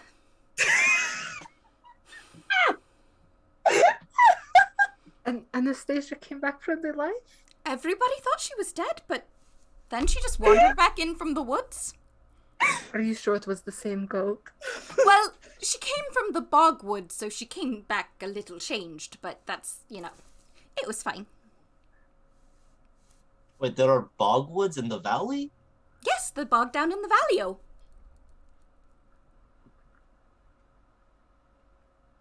You're fucking lying. You're fucking lying right now. But That's so good. Hello. I can't stand you. That's so good. You guys did hear a song about the valley, by the way. the bog down in and the valley. the bog down in the valley when you passed by that tavern. Sorry, I had to make that reference for Sam. Thank you. It was really funny because I made that reference. You can confirm I made that reference before that became like a popular sound on TikTok. He asked me if there could be a bog in the valley for this, and Yep. I've embraced it. So, how I quite far- enjoy that. That I was do good. enjoy that. I very much enjoy it. It seems like it would fit along with the teenage turtles that are fighting story from Ayor. You should watch the YouTube vids. They're fun. Yeah, fuck. Victoria is playing with her coin amidst all of this revelation. She's Oh, deep in thought. Right. I put my coin back on. Galina, why did you have your coin off? If we're fugitives. I was on the run. It's Oh, the coin yes, is yes. it's a very telling symbol No, I of who I remember am. now. We had to do something about that with Victoria too, right? We did? For a while, wasn't there a place where we realized that? We were briefly in a Aorians? country that was at war with Aor. Yes. Yes. Okay, I do remember That that. is where I split off. Yes. I thought you split off when we got to Titan's Grave. Yes. Yes, We stopped at a little place before we got to Titan's Grave, Yes. and that's where we're like, oh, these people don't like Ayor. And then we went to Mhm. Titan's Grave, and then Galina was like, deuces. Yeah. See, a lot has happened in the last little bit. It's kind of just overshadowing everything else in my mind. Of But what course, we're of course. learning is Aor bad a lot of places, and you guys bad Aor. What? I don't know what that means. Like, Are a you lot of calling us places bad? don't like Aor, but if we go to Oh. Aor, a lot of Aorians don't like you. Well, it's not that they don't like us, it's just that we're wanted for questioning. Well, why don't you just come in and answer their questions? Because those questions are probably going to be spun to put us as guilty. Exactly. If we were to go, essentially what I am doing right now is preparing my hand for the questioning. Remember I don't want how- to go unprepared because Lady Ingwe is, frankly, and I hate to even say it, a very, very, very talented and tactful politician. Well, I what hate if we that you kill say- her? I mean, she's guilty of a lot of crimes. But then that does not look good on us, because that would be then two nobles that they would want us questioning for in relation to their death. Cool question. So, jog my memory. Was Lady Ingwe also involved in the stuff with what the fuck is this man's name? How do I forget? Canro? Canro and I'm talking about my Spinner dude. Oh, Mr. Smiley? guy. Mr. Smiley? Victoria's first murder? Yes. she was in fact there. It was a good murder too. Baby's first murder. I actually- when I was a kid, the guy that who guy, kidnapped me as a kid wasn't he? Deegan? Wasn't like The Under King? Deegan, Yes. yes, the Under King. I was like, what the fuck is his name? Right? They were like Lady Ingwe and like Lord She Canro, was like, so Canro was the one. She worked for Canro, and Canro was working with Deegan's guy. So you don't know how much exactly contact she had with him, but she was at least like tangentially Like- involved. 1 degree of separation. Okay, but like if I two. was smart enough, I could probably spin it in a way that's not beneficial to her. Correct? Like, do you think like? Or... If You mean tell the so, truth? here's the thing. Deegan and his Dagan, I don't think we've ever decided on a pronunciation, but him and his misdeeds would have to be public knowledge, Okay. and he would have to if he were to become like publicly shunned and vilified, then her association with him would then be a detriment. Okay, I'm gonna just princify that information and share with the crew, so I don't have to repeat that. Yeah. So if I accomplish what I want to accomplish here and expose him, that could possibly have echoes that will benefit you in questioning. It'll put shade onto her name and all those things. Perfect. Again, it's all about crafting my hand. And if I can help you, I would love to help you. And if helping you also helps me, perfect. Yeah. So 2 things, well, probably lots of things in between here and now have to happen. Well, 3. I have to come back from the dead, 1. 2, dispose of my brother as king, possibly. Or, make sure he's not as terrible as I think he is. And then make sure that Deegan's crimes and shady dealings are brought to light.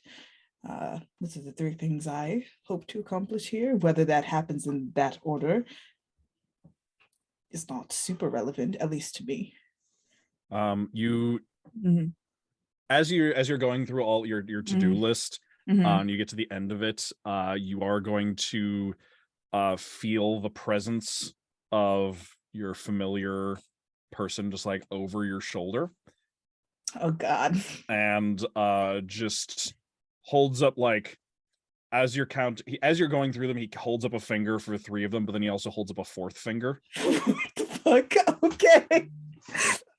And you would remember, it's been a while. There is a part that seems to concern him greatly, which is the whole thing with Deegan's person who got interred in the mountain. Oh yes, but Princess would not tell the group that. Oh, okay, cool. Yeah. So then he just holds up the 4th finger, that if it's like, if it's knowingly, ooh, Princess is withholding, and I suppose withholding information isn't lying. Yeah, just I don't lie, baby. That's true. Faye rules. Withholding information isn't lying, right? So he holds up a 4th finger. Just then it's less of a reminder and more of a like knowing kind of just like between us, we know there's a 4th thing here. Okay. Yeah, mainly not because like any like shade reason. Princess, in her thought process is like the spiritual stuff of Valia is deeply personal to the country and would not have anything to do with outsiders in her mind. Yeah, so I don't know, how long have we been talking? Would we have pulled up by now? You probably, be getting close. So you come out of the like pillars of rocks that you were in, and make your way over to the very forested coast of Avalia. It is wall to wall forest in this country, like to the coastline, basically. Like you've got a little strip of beach, but like even the beaches look narrow, and it's just like woods right up to the edge. And you would know there's a place relatively nearby the mansion, where it kind of like, it's very, very reedy, to the point where actually, while you were like walking around and exploring in the woods, you may have like almost tripped into it at one point, where basically the reeds and like water plants are so tall in that area that they basically blend in with the grasses and underbrush. And it doesn't look like there's an inlet there. Like the plants are so dense that it looks like it's just land. But you know there's a bit of an inlet that goes into a like large pond, small lake nearby the mansion, so you could guide them in and basically get the boat inland through there. Like as you start sailing through, just like the grass is just gonna part and it looks like the boat is just sailing over land. And you can get to a place where you can kind of park it off the coast and out of sight, so no one would see it if they were patrolling out along the coastline. Yeah. Well, I don't know if you'd want to take any of your things with you. It's not a very far trek.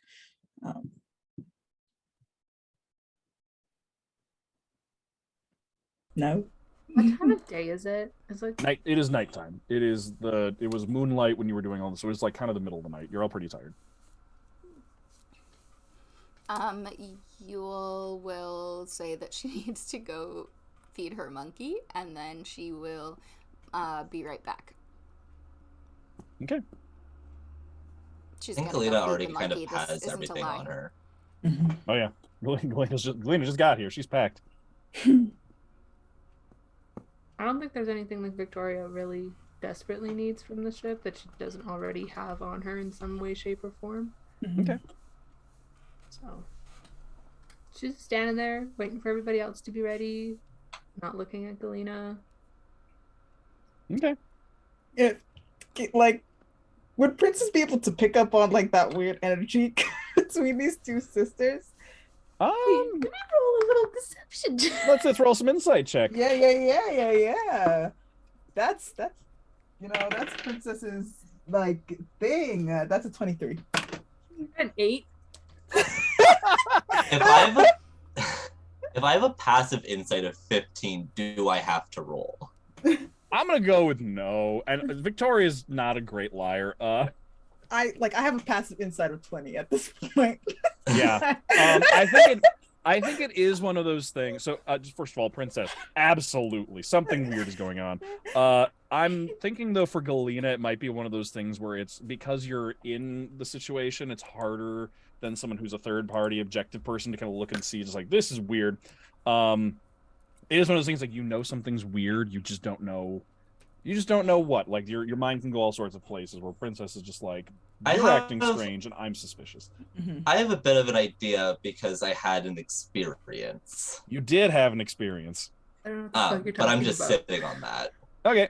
All right. I'm fully just letting Viktoria believe that Galina believes everything's standy. All right. But yeah, Viktoria. You did also have an experience, which now with Victoria acting weird seems to be getting some context. Viktoria fully bought into the idea that nobody notices anything. She's being so discreet about it. But I like to imagine like if Galina's here, Victoria's like fully just back to it. Very obviously, every time Galina looks at Viktoria, she's like not like meeting her gaze. But in Victoria's mind, she's like, I'm crushing this. I'm so So discreet. good. I'm so good. I feel like when they get started to like walk through the forest, like Princess would like hook her arm with Galina. Oh, are we off? To lead the fast? Are we? Are we off of the boat yet? Sorry. Unless you had anything you want to do on the boat. I just wanted to. She's just gonna grab her bag from the room and then talk to Marietta.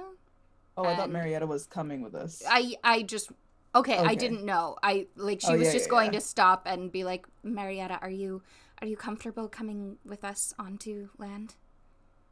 Yes, yeah, of course. Okay. Wherever you're going. Okay, great. Just wanted to check in. And then they'll head off. All right. With everyone. Sorry, Princess, what were you going No, to it's do? You fine. were hooking your arm with I was with Galina's. Galina and like to lead the way. And I'm like, Victoria's acting weird. Is she not? Yes, I mean, she's kind of always a little weird, but she's especially weird. She definitely did something very bad while I was gone. And I'm going to have to wheedle the information somehow. I'll fill you in as soon as... Okay. She was acting strange before I left, just a little bit. Yes, you were! I was like, okay, noted. But how are you feeling about the home? Well, I did manage to stop off in a library and read some history books. Mhm. And with having a more broader world knowledge after going outside of the country, I'm realizing that there was a lot of propaganda that I really fell for hook, line, and sinker. So I'm feeling pretty embarrassed about that overall. Mm. I'm feeling a little stressed out about not having a safe home to return to. But overall, I guess part of me is kind of relieved to have a reason to still be out adventuring, if that makes sense. It makes perfect sense to me. A twinge of regret that I had to come home so soon. I do not feel completely ready. That is so fair. Well, I will be with you every step of the way. I appreciate it. No more I stumble. portals, Joe. You stumble? Oh no! I stumble over a root. We're in the forest. I'm wearing very impractical shoes. I feel like Princess like so used to the woods that she's like not even paying attention. She has like those heel boots and she's like, oh, yeah. I forget that not everyone lives in the forest. Yeah. Galina's also in heels and it's just like, well, okay, well, except for maybe that step, but every other step. No escaping into any more portals. I mean, I'll try. The last one really just sucked me in. She telling the truth. Are you telling the truth? Can I like yeah, no, that's full that's truth. The truth? Yeah, Galina did like the only real thing about like the portals was that Galina tried to make sure it was her, not Viktoria. But it was very much like a against her will thing. Okay, so not like Viktoria who's jumping into portals. Okay, good. Galina know. doesn't know that bit. Galina doesn't know that bit. Yeah, Galina was gone for that bit. You were aware Galina was not present for that, so... Yeah, and Viktoria messaged us to not tell her, so I'm she like... didn't tell me but yeah, Viktoria didn't message Princess. Yeah, that's what I'm trying to point out, Viktoria. Might wanna... might wanna take care of that if you're interested. Yeah. Princess will just be like, interesting, file that away, information away. Not gonna rat out on Viktoria, but definitely file the information away that snitches get stitches. Okay, try to fight Princess. But yeah, unless anyone else has anything to want to the woods, I'm done with my. I am intensely watching Princess and Galina arm in arm and being like, I fucking knew it. I knew it. Princess just wanted to gossip, but if you want to read into the whole time we're fully just talking about you. But Victoria's like hearkening back to when the last time Princess asked her like a legitimate question about herself, and she was like, my sister likes you. And she's just like, I fucking knew it. I knew it. They couldn't be apart for 20 seconds. Like, I knew it. Yule is trailing in the back and making sure that Marietta is not stumbling in the woods because she has some like she's very used to like natural areas. Mm-hmm. Yeah, she's having a little bit of trouble. She's only used to living in like a city, a coastal city for that matter. But yeah, you all can make your way through the woods, and then eventually you make your way to a... Best way I could describe it is what used to be a very nice-looking mansion. It looks like a very large, very nice mansion in the middle of the woods, but like, if there were grounds, they have been completely overgrown at this point. The mansion itself has been like reclaimed by like vines and ivy, and is like completely covered in plants, and like creepers and ivy and stuff have like grown up over the windows and over the walls, and the whole thing has been like completely reclaimed by the forest. I love what you've done with the place. Try again, Viktoria. I don't love what you've done with the place. I love what nature's done with the place. Nature is very beautiful, is all I'm trying to say. Your country is very beautiful. Thank you, Victoria. Can I leave? That's like the entrance way. Yeah, just like push the door open. Yeah, I'm like, yeah, sure. You push the door open and just open up into a very well kept, very nice looking marble front hallway. There's like well polished banisters on stairs. There's like probably a chandelier. Actually, I don't know if they would have chandeliers as much as just like a very nice like twisted woodcraft sort of sculpture type thing that looks like naturally bent and woven together into almost like intricate knotwork that has like spaces for candles set on it that are all lit and like well maintained. The inside of this place looks magnificent and looks like it has not aged a day. It's just in complete contrast to the exterior.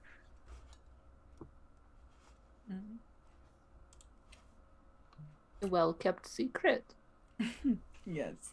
Could like whistle for like Aunt Iga. Or yeah. Yeah, your Princess's aunt will make her way from the back hallway. And just what does Princess's aunt look like? I never want to step on the toes of aunt. Princess aunt definitely takes after her father more. So, Princess is relatively short. I'm thinking she is also kind of like Princess's height, just a little bit taller. And like darker hair. There's no red hair here. That's sort of like, it's still curly like Princess's that are around her head. Kind of like an angular, older face. And like grayish purple eyes, heavy set brows, of course the elven ears, well dressed, like not like super fancy, but like something like this is practical but very well made. And there's like earthen patterns on it, like vines that look like stitched into her like dress sleeves. And just like a shock of like white hair from like age in the front of her hair. I think that's what Aunt Aika looks like. Okay. So she walks up with the sort of straight-backed bearing of someone who is used to being in the noble life, but probably actually with a little bit more like it's the noble posture with just like a little bit of just like natural relaxation to it. Like out of not exactly out of practice, but just like intentionally a bit more relaxed. And she comes out and she sees you first, and she'll say, "Did you find whatever was causing the ruckus out on the water?" Yes, this is the ruckus. The allies I was telling you about. Ah, I see. Well, lovely to meet all of you. Welcome to my home. Thank you so much, and such a lovely home it is. Thank you. It's wonderful to make your acquaintance. And what name would she refer to Princess by publicly? Because she wouldn't call you Princess. No, she would call me probably Tiberalia. Okay. Because that's the public, it's the public name, and then like there's the family name, but because these are strangers. Yeah, it's just strangers. She'd probably refer to me as Tiberalia because she's like, I don't know how close you are to them. Okay. Yeah. So you are all friends of Tiberalia? Ooh. As much as one can be. Yes. Well, then you are very welcome here with what little we have. My children are currently out, back in the direction of civilization, but Philia and Phobos should be around again shortly. All right. I believe since it's late, we probably would just places for them to sleep. Yes, of course. Nothing too fancy. They're travelers, but so don't have to worry about that, Aunt. Okay. All right. I will keep the red carpet in storage. Indeed. And Red she carpet. What does that mean? I'm guessing it's a carpet that's red. Just like it's, just all the bells and whistles when you have guests, things like that. Bells and whistles to play with? It's just a phrase, turn of phrase. In Aor, it is a tan carpet. Oh, okay. Noted. Right this way, and she'll lead you down a hallway on the first floor, out to a series of rooms that are set up as guest rooms. Mm-hmm. She says, "Apologies, we don't have many of the amenities that I was once used to, given the current living situation." And she kind of gestures at, like, you can see the window. There are windows. They're very nice and intact, but they are just completely covered over with like woody vines and ivy and other climbing plants that have covered the exterior of the house. No worries at all. This home is wonderful. It is certainly secluded, which does what I need it to. It's lovely. It's like being held close by nature. You could fit like probably 10 of Papa's houses in here. Oh, thank you for your kind words. Here are your these rooms will hopefully suffice, and she'll just gesture you to a series of guest rooms down one long hallway off to one side. Is there enough for each of us, or are we booking with people? No, you can get your own rooms. Okay, good. Good. Well, you don't want to room with me, Viktoria? I've gotten so used to like being in my own space. It's been kind of nice, I'll be honest. I mean, if you want to room with me, we can. No, it's okay. You don't want to room with me, so you don't have to room with me. Don't use my words against me like that. That's fine. It's not fine. Fine, I'll fucking sleep on your floor. No, I want my own room. I want my own space. You?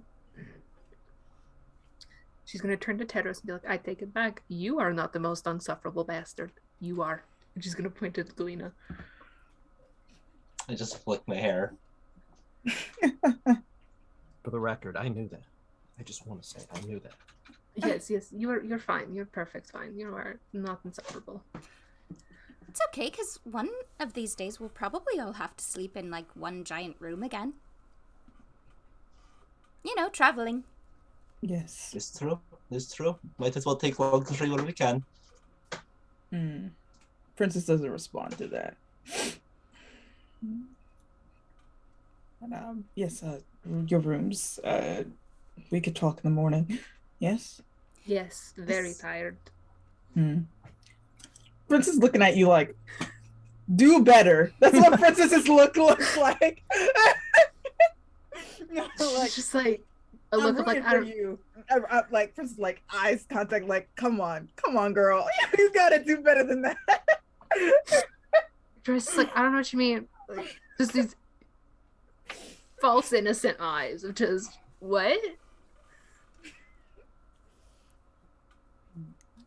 Yul has been like trying to appear like nothing is wrong, but she's still severely hurt from the events of the day. So she's just gonna sort of stagger backwards toward wherever her room is, and say, thank you so much for the accommodations, Princess. Are you all right? Yes, I'm fine. I just need sleep. You know, it is in bad taste to lie here. I am fine. I will be okay if I just rest. Princess will like side-eye Tedros, be like, you got anything else? I don't know. Tedros has already helped. I don't know that. Princess doesn't know that. Like, I know that. Princess does not know that. All right. Well, then I'll see you all in the morning. Yes. Mm-hmm. Sleep well. You as well. All right. And you can all, after a long day of sailing for all but Princess and then fighting some demons for everyone but Princess, you can get some sleep. I would love to interrupt Tedros' sleep.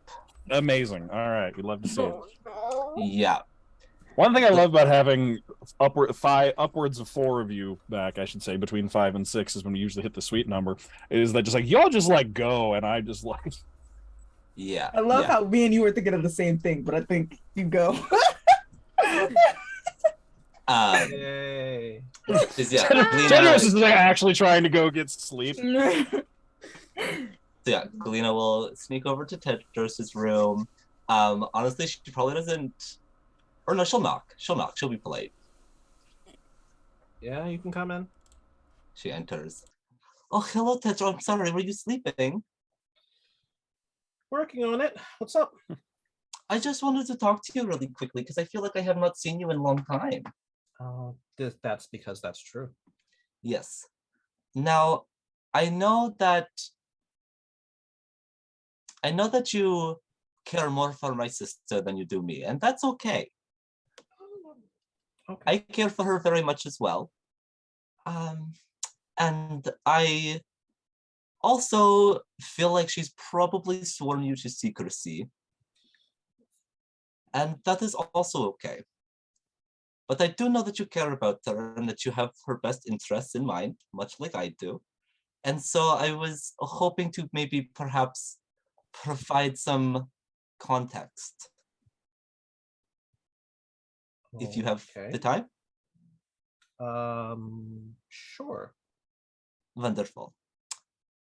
So while I was on my ship going towards Aor, there was one night where very peaceful, not single wave on water, beautiful moon, everything calm, was having lovely time.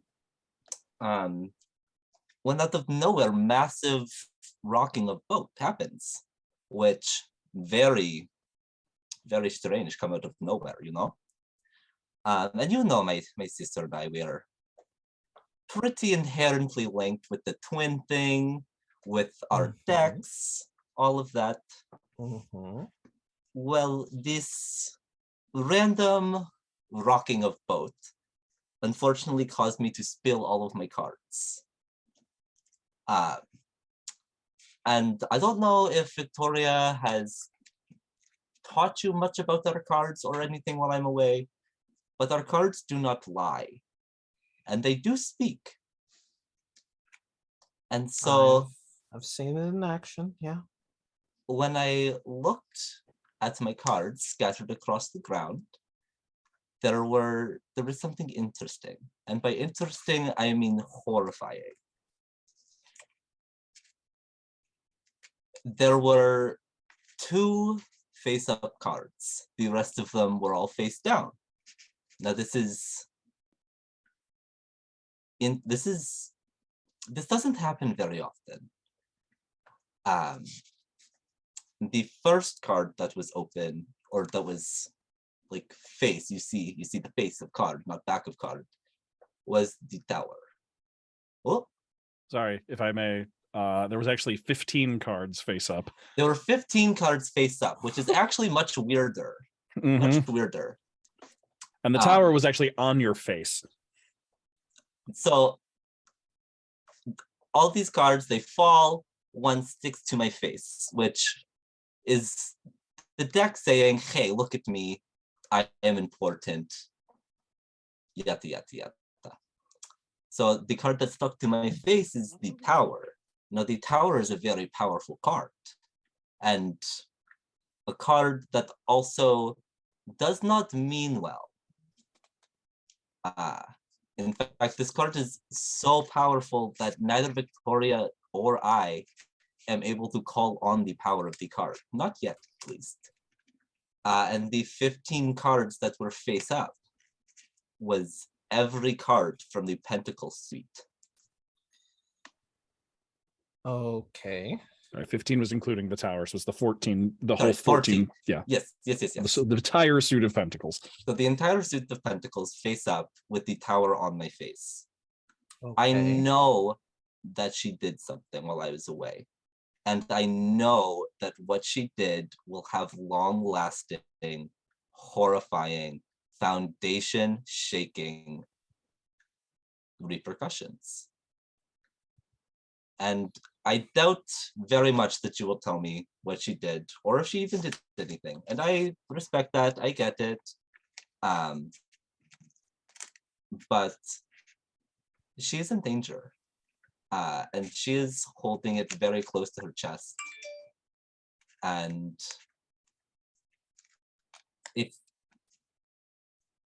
if you won't help me, at least help her.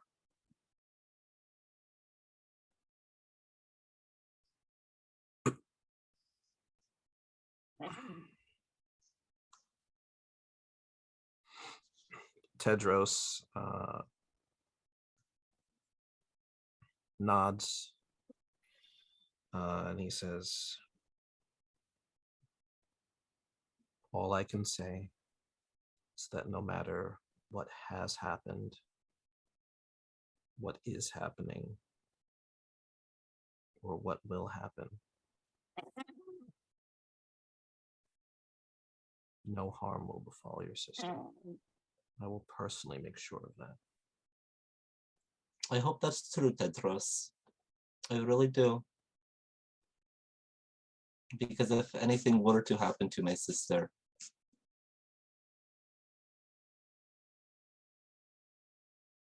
I would die. My life would end the moment hers ended. My last breath would draw as the last breath left her body.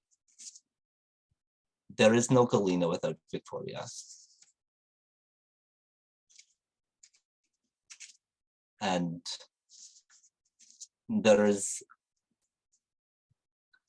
forces out there that are frankly so much stronger than me and so much stronger than Viktoria that are desperate to get their hands on something about us. And I can't help but think that she is making it easier on them. So Well, I'll be making it very hard, so don't worry. I will worry. But thank you. Have a good night, Tedros. You too, Galina. And then I leave the tower card on like the desk in your room. And it doesn't look like it normally looks. It has a very clear depiction of Viktoria falling from like a great height halfway down the tower with a look of just like anguish and terror on her face. And it's there for probably like a couple minutes after Galina leaves before it just kind of like fades off into dust. I think that after that, Tedros, he sits in the room and he looks at the card until it disappears. And he kind of thinks over everything that's been happening. And he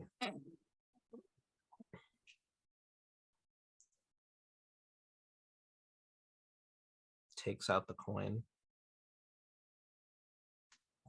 He looks at it. And he puts it back. And then before he goes to sleep, he unloads and then very slowly reloads his shooting iron and makes sure that the snap is not on it when he hangs the holster next to his bed.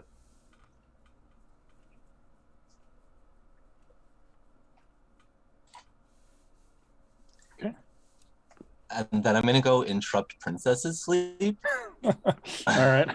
Just going down the. We actually have to go find Princess because Princess is in probably a different section of the house. But Since Princess doesn't need to sleep because elf bullshit.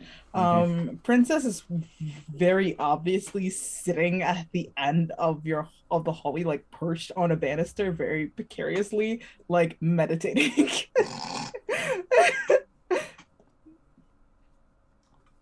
Hey, princess. She like picks up an eye. No, shouldn't you be asleep? Pardon? Shouldn't you be asleep?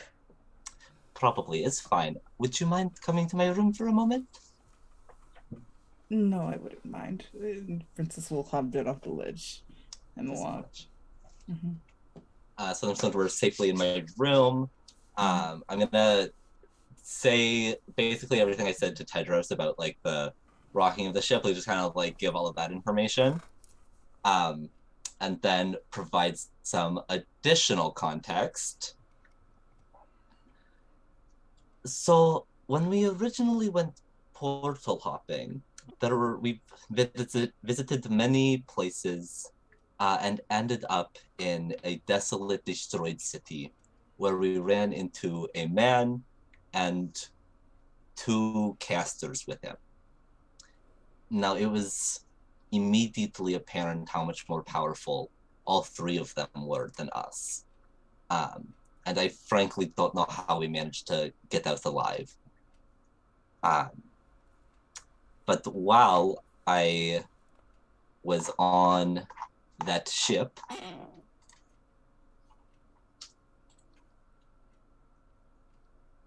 I was afraid. I was very afraid. And I knew that the man had power. And I was desperate for any power to save my sister, because I knew that she was going to be in danger, or that she was currently in danger. And so I began to gather magic to try to reach out to this man. I was willing to do anything. And Leviathan felt that, and truly nearly destroyed the ship I was on, to let me know just how terrible of an idea that was. My cards flew away from me. I was even having trouble like picking them up, even touching them. Like it just kept sliding, you know, as if to say, your power cannot be used for this. So what I'm asking is just, if you know anything, or if you could just help me keep an eye, really. I wholeheartedly believe that she's made contact with this man. Most certainly. And I don't really know what to do beyond that. Leviathan has never been so clear in his distaste for someone before. When you left Titan's grave,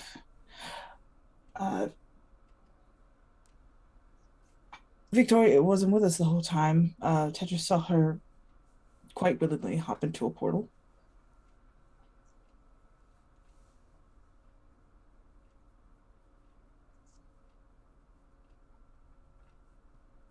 Interesting. Thank you very much for sharing. What happened after that, I'm not certain. Before she disappeared, she was acting quite strangely. Though we had other problems on our hands at the time. Of course, you know, she's much smarter than she gives off. She can read a situation quite well, and definitely use the chaos of the situation to her advantage. Would Princess have told? I don't know if Galina you were still there. We were traveling at one point on boat, and we were attacked. This is back like in, I don't know, we were attacked. And but I found below like Viktoria like dead with the corrupt cards around her. I don't think I told anybody of that because of all the chaos that happened afterwards. I think Tedros was also there. I think you went and got Tedros, yeah, and Tedros is the one that brought her back up. But neither of us mentioned anything because we were like in the middle of being attacked by Yep. Yeah, Princess will tell Galina that. All right. Oh, what the fuck? I just want to make a minor correction. Yeah. I don't think Tedros was told about that either, because Okay. I thought it because I thought someone brought Viktoria back to life. I can't Yeah. do that. I'm trying to remember. It would have been either Galina or Tedros who was brought down. Yeah, who Princess? Because I Maybe. remember Princess went and got somebody and brought them down, Maybe it and was then they him. helped. It was Tedros, because then Princess and Tedros were like, "What the fuck did you do?" And Victoria's like, "No, it's fine," and just walked away. Okay. Okay, yeah. but he does not know the specific. Yeah. Of that. Princess Yes, just okay. found. Well, now you do actually. I Yeah. think. Now you Yeah. actually Tedros Yeah, would have I've- context for that because he Viktoria now now told him about the understands. curse. Yeah, no, but Unfortunately. The all princess Princess doesn't. saw was Victoria dead, surrounded by her cards, and and then I rolled to like, what the fuck happened? And it was like, it looks like a spell went wrong with her cards. So that's what I communicate to Galina. Interesting. Much to think about. Again, I really, really am grateful for your candor, Princess. I quite literally have nothing else to give. But I say this to you because Viktoria worries me. As she worries me, I fear that I've perhaps been too strict with Viktoria. And because of that, she's less likely to talk to me about things. It's something I must remedy. I believe that, well, I'm not going to say you had no part in it. Family always has a way of touching us, but I believe Viktoria is of the ilk, very much like you, who doesn't want anyone to see them sweat. It's true. It's true.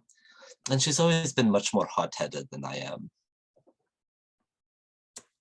I think that's somewhere in you as well, just a little bit.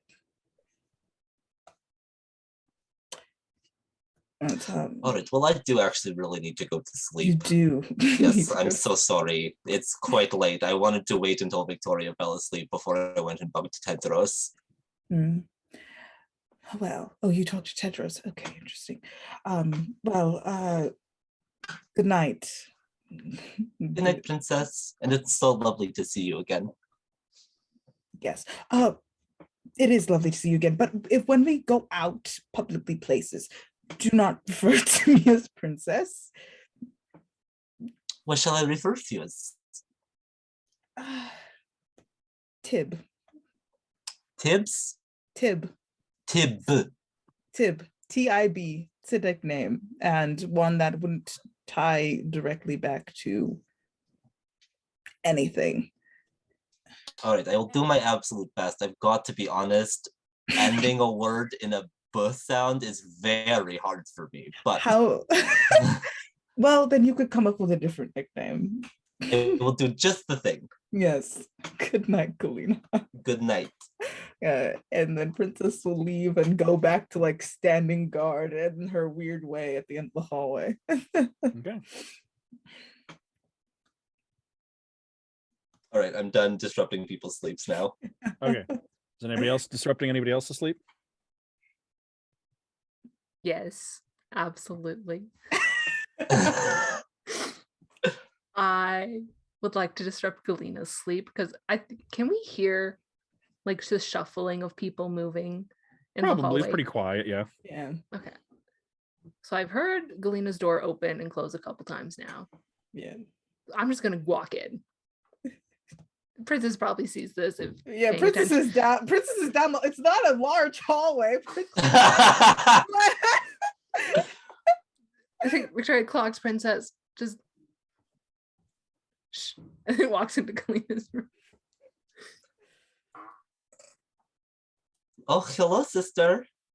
Hello. I'm just doing my like nightly ritual with my cards. What are the cards saying tonight? Oh, they're not saying anything tonight. Can I look at the cards and see? You can. What cards are you pulling, dear sister? I think it's like it's like it's really weird because like they are shuffled and you probably like walked into her shuffling, but as she's like flipping them, it's like she flips out the Ace of Pentacles and then the Ace of Swords and then the Ace of Wands and then the Ace of Cups and then the King of Pentacles. You know, she's just like, they're like so perfectly stacked like that. And so she's just kind of like laying them out like in rows of their suits. That is odd. My deck never does that. It's because you don't know how to shuffle. She's playing Tarot Solitaire. Yeah, yeah, exactly. It looks like I'm playing Tarot Solitaire. I play Solitaire every night before bed. Solitaro. Solitaro! Ashton, I'm so sorry. He ran. Solitaro, thank you. Thank you. Oh my god, amazing. Victoria's just gonna sit on Galina's bed if Galina's not. Is there something bothering you? Did you end up feeling lonely? Do you want to sleep with me? No, I don't want to sleep with you. No, I have to ask advice. Of course. What is advice?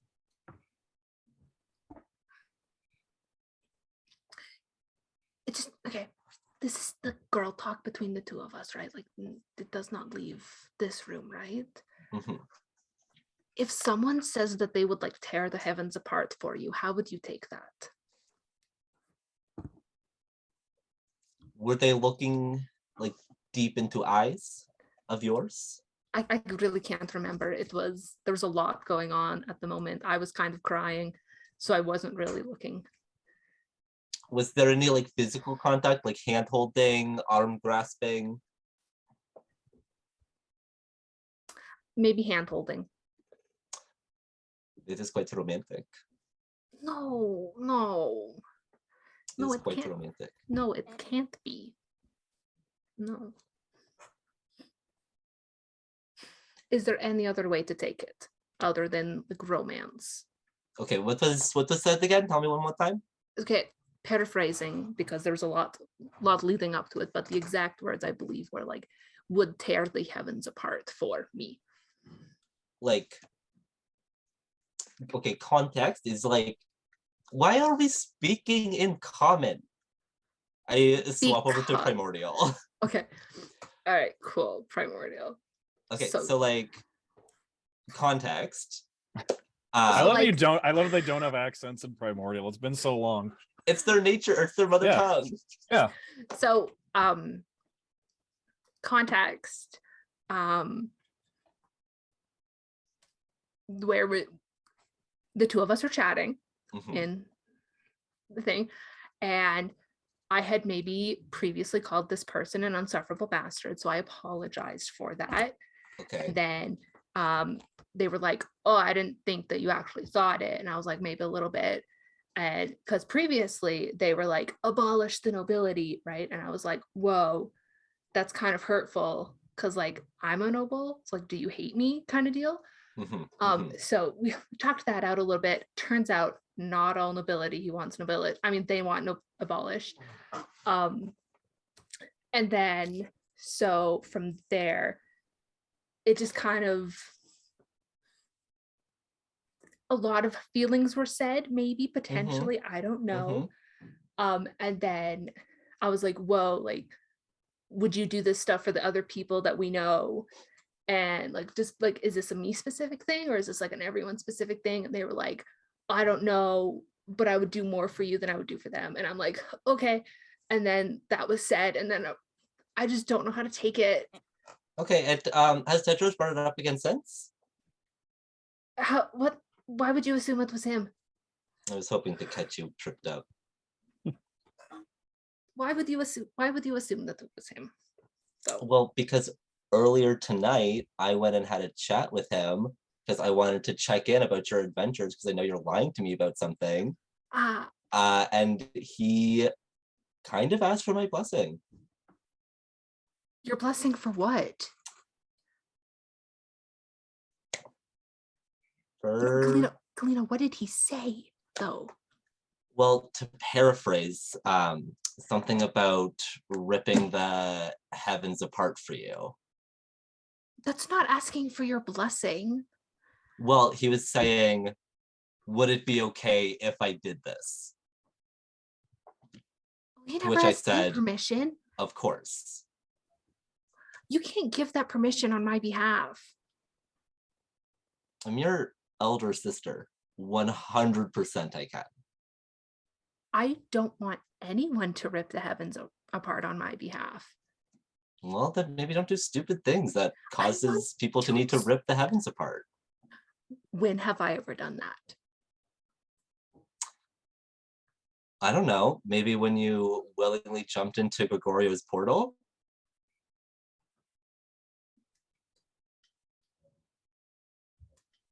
And I came back perfectly fine.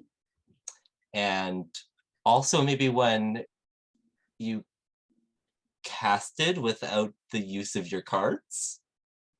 I have many spells I can cast without my cards. It's nothing new. Or maybe it was when they found you dead in your room, surrounded by your cards. That had nothing to do. There's just like That a had nothing to do couple, with the portal. there's just things pretty much constantly happening that kind of bring up that feeling, you know? Listen, I will tell you what I told Tedros, and it is no harm, no foul, okay? It may be no harm, no foul to you, Viktoria. The cards told me you were in danger. I'm not in danger. I have it under control.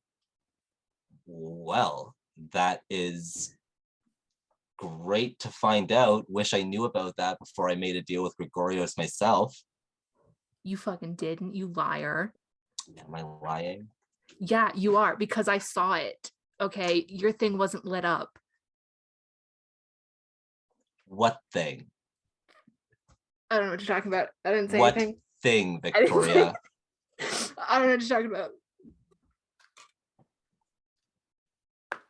I'm backpedaling so hard right now.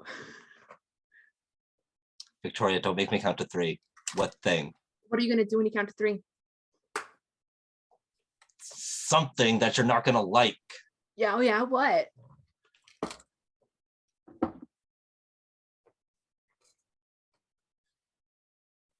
You know what? No. I just had this conversation. I'm gonna take a gentler approach. I love you, Viktoria. Ew. You are the first thing I think about when I wake up and the last thing I think about when I go to sleep. The only thing I've ever tried to do is make sure you were safe. What is this? This feels like you're saying goodbye. I'll never say goodbye to you, Viktoria. But it feels very much like you're saying goodbye to me at this current moment. Again, I love you very much. Please leave my room. You are worrying the shit out of me, so no. What is Good with night, the sudden Viktoria. change? Galina, what is with the sudden change? Good night, Viktoria. No. Very well. And then I will get up and leave the room.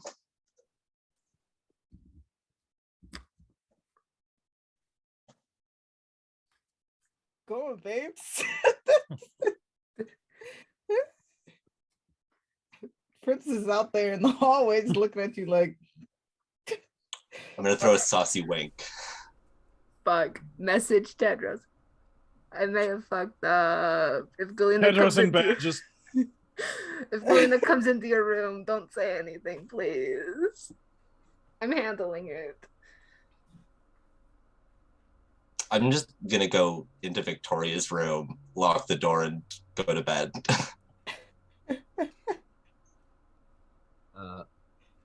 Tedros, I think, just responds, "Got it. Go to sleep." Message back. I don't want to go to sleep. I fucked everything up.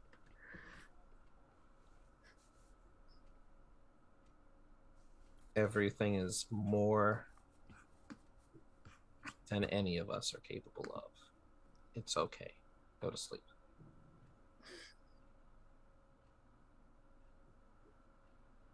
I'm not even in my own room. But like, is it really any of our rooms? So I think Victoria's just gonna go sit on the floor and then fall asleep like that. Okay. Overthinking every little thing that she's just said to her sister. All right. Is everyone going to sleep or sleep adjacent activities now? Mm. I have to add that last one now that Tedros, Tib is am back. I? I'm just gonna say Yule is like having a very hard time sleeping and like staying asleep because of just the day that she's had. And so she just keeps hearing like doors opening and closing, and she's like, what are people doing? But she's far too tired to get out of bed.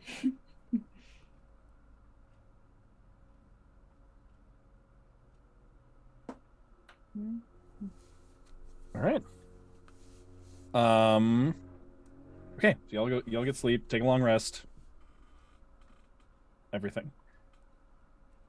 And then the next morning you will wake up to sunshine streaming in through the trees, the sounds of various forest animals and birds outside, just the sounds of nature drifting in through the house.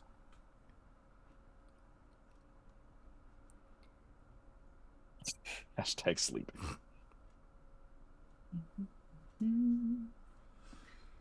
Okay. Is my door still locked? At this point. Galina's door, I mean, at this point. Luna's like a pretty early riser, so she probably wakes up pretty early, does her little routine, and then is like in like a common space somewhere, like a living room. Okay. Yeah, there's like a solarium, perhaps. Yeah. A solarium. There's like you can't really see. There's no sunlight coming in because there's so much like overgrownness. But no, you can. There's sunlight coming in. It's called coming in the gaps between the branches and stuff. So like there's enough. It's shady, but like there is enough light that comes in, and it like leaves little like oddly shaped small patches of light. Spread across definitely the wall. like reminds her of like when there's like water, like kind of like the water effect, you know. So she's feeling quite comforted. I would say Yule was probably up like at the crack of dawn, and as usual. Yeah, as usual. Especially since she went to sleep, and I mean she had a rough night, so she probably just was like, I'm getting out of bed now. And so she probably did her like little morning exercises, stretching, sun salutations and stuff, and then grabbed her deck of cards and probably wandered on over to Galina's room, where she would find a sleeping puddle of Viktoria, and gone, that is explicitly not the sister I'm looking for. And she would have turned around and looked for Galina, who I'd say is maybe in the, did you say solarium? Yeah. Now. And been like, Galina, I cannot express how much I've missed you. Viktoria does not know how to teach me to read the cards. No, it was always very instinctual for her. Come, my sweet little sister, let me teach you. I think something was just like wrong with the way she was looking at my cards. Like she just doesn't know how these ones work or something. I've just had to practice what you taught me on my own. Well, I'm back now, and I'm so happy to be back. And she'll just like get into her lap and start like dealing cards in front of her. Perfect. And I like explain out like what each card like means. Yada yada yada. Oh, this one is upside down. That means something else, you know. Oh yes, it means. And then she'll just try and like recollect all of the teachings. So much better than Victoria's teaching. Oh my god, it went like, so bad. She was just like, yeah, that sounds right. Good job. And so Yule would just pretend, like, she'd just say something that she knew was wrong, and Viktoria was like, yes, good! And she's like, no, God! Yeah, every once in a while, Yule, like, throws out, like, something that's, like, clearly wrong, and Galina's like, are you really even trying, Yule? Read the cards, come on. And she just feels so good about being chastised. This is what she was born to. This was her place all along. The student of a very strict instructor. Yeah. Okay. I mean, sister reminds her a bit of sister. Mm-hmm. It's so fair. I don't know how much I love that, but Sister but and it's nice to be needed a little bit, so I'm going to relish in it. they had a good relationship.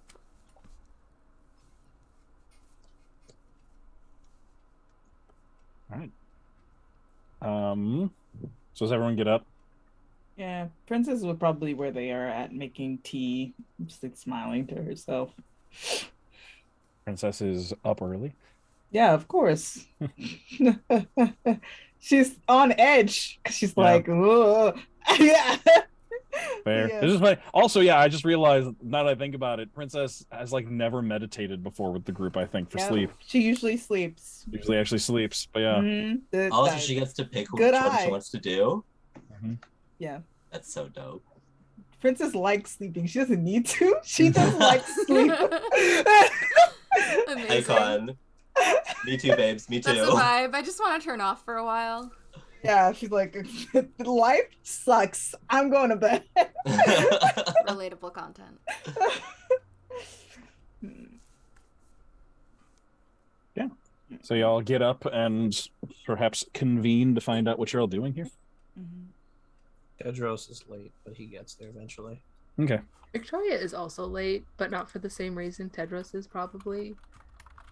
She's just lurking in Galina's room, kind of like a creep, kind of like a shadow on the wall. She's just pacing in the corner, being like, how the fuck did she know? Who fucking blabbed? And her first thought is Yule, and I'm so sorry about that. Because she's like, Tedros wouldn't blab on that. So Galina must have tricked Blab about Yule into what? saying. About what? Oh, the portal But- thing. Yeah, the portal thing. But also, no one really explicitly knew what Victoria did there. Because she never outright said it. So she's like, maybe it wasn't Yule. How the fuck does she know about this? And she again is like babbling in primordial to Gregorio's, being like, how the fuck does Galina know about this? Like, were you trying to get her? Like, what were you doing? How does he respond?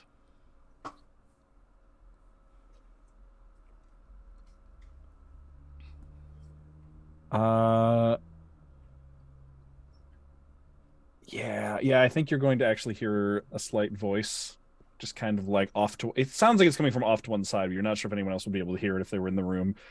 Also speaking in primordial. I actually don't know if you've heard him speak primordial before. You might have actually. No, I may have during Yeah. everything, but his dialect of primordial actually, it's not one of the four specifically. It's a weird dialect where it actually cycles through all four, like different sounding types. It's almost like he speaks it in a way where, it's almost like the different tones and elements of primordial are used for different, like kind of in their natural, like kind of like the emotions and tones that they're associated with. So it's like, generally if you're trying to be, if you're trying to be like, almost kind and like comforting, it's water. Trying to be like funny and speak with levity, it's more airy. Speaking with seriousness, gravity and seriousness is more of the earthy tone of that Victoria speaks with. And then like anger, which you probably haven't heard out of him, is more fiery. But speaking in ironically more of a water tone at this moment, we'll say I hate that. we'll say and his accent doesn't come through because he's also speaking in primordial. Perhaps she's just concerned because she hasn't seen her sister in a while, and she needs some time to cool down and just realize that she doesn't need to be afraid that you're gone anymore. She missed you.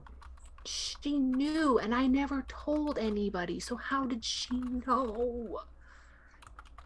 Well, the cards are a powerful thing. Perhaps they tipped her off. Or perhaps some of your friends aren't being as honest with you as you would think.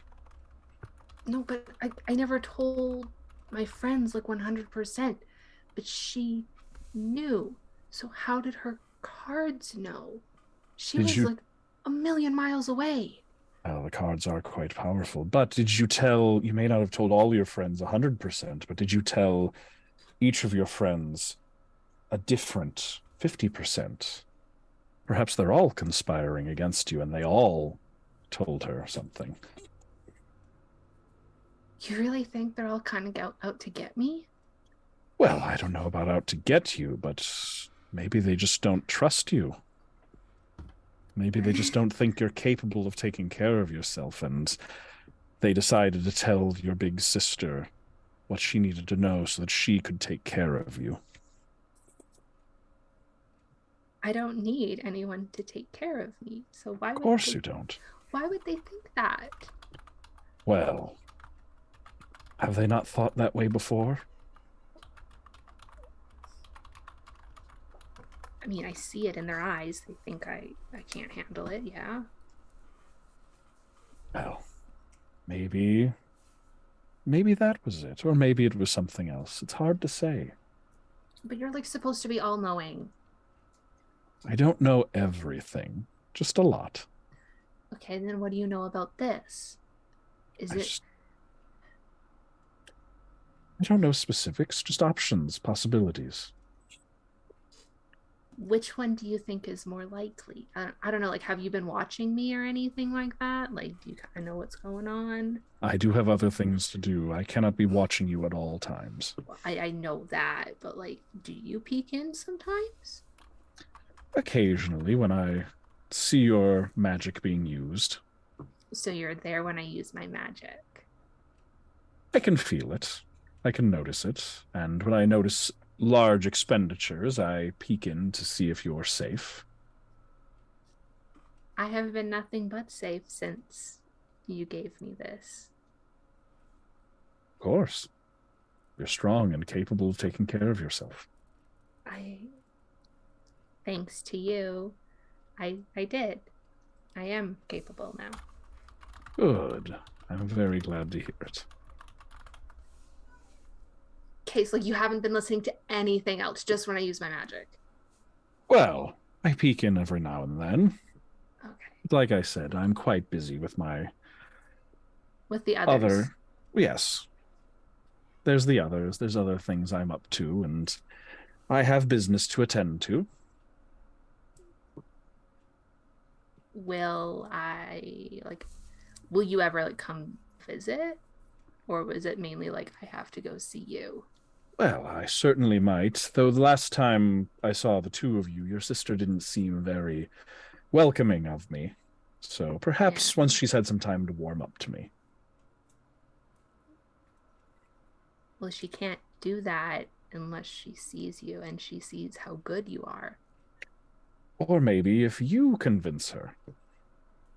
She doesn't seem to want to listen to what I'm saying right now. Like, I tried to talk to her, and all I got was like, "Good night, Viktoria. Like, leave my room. I love you." And it's like,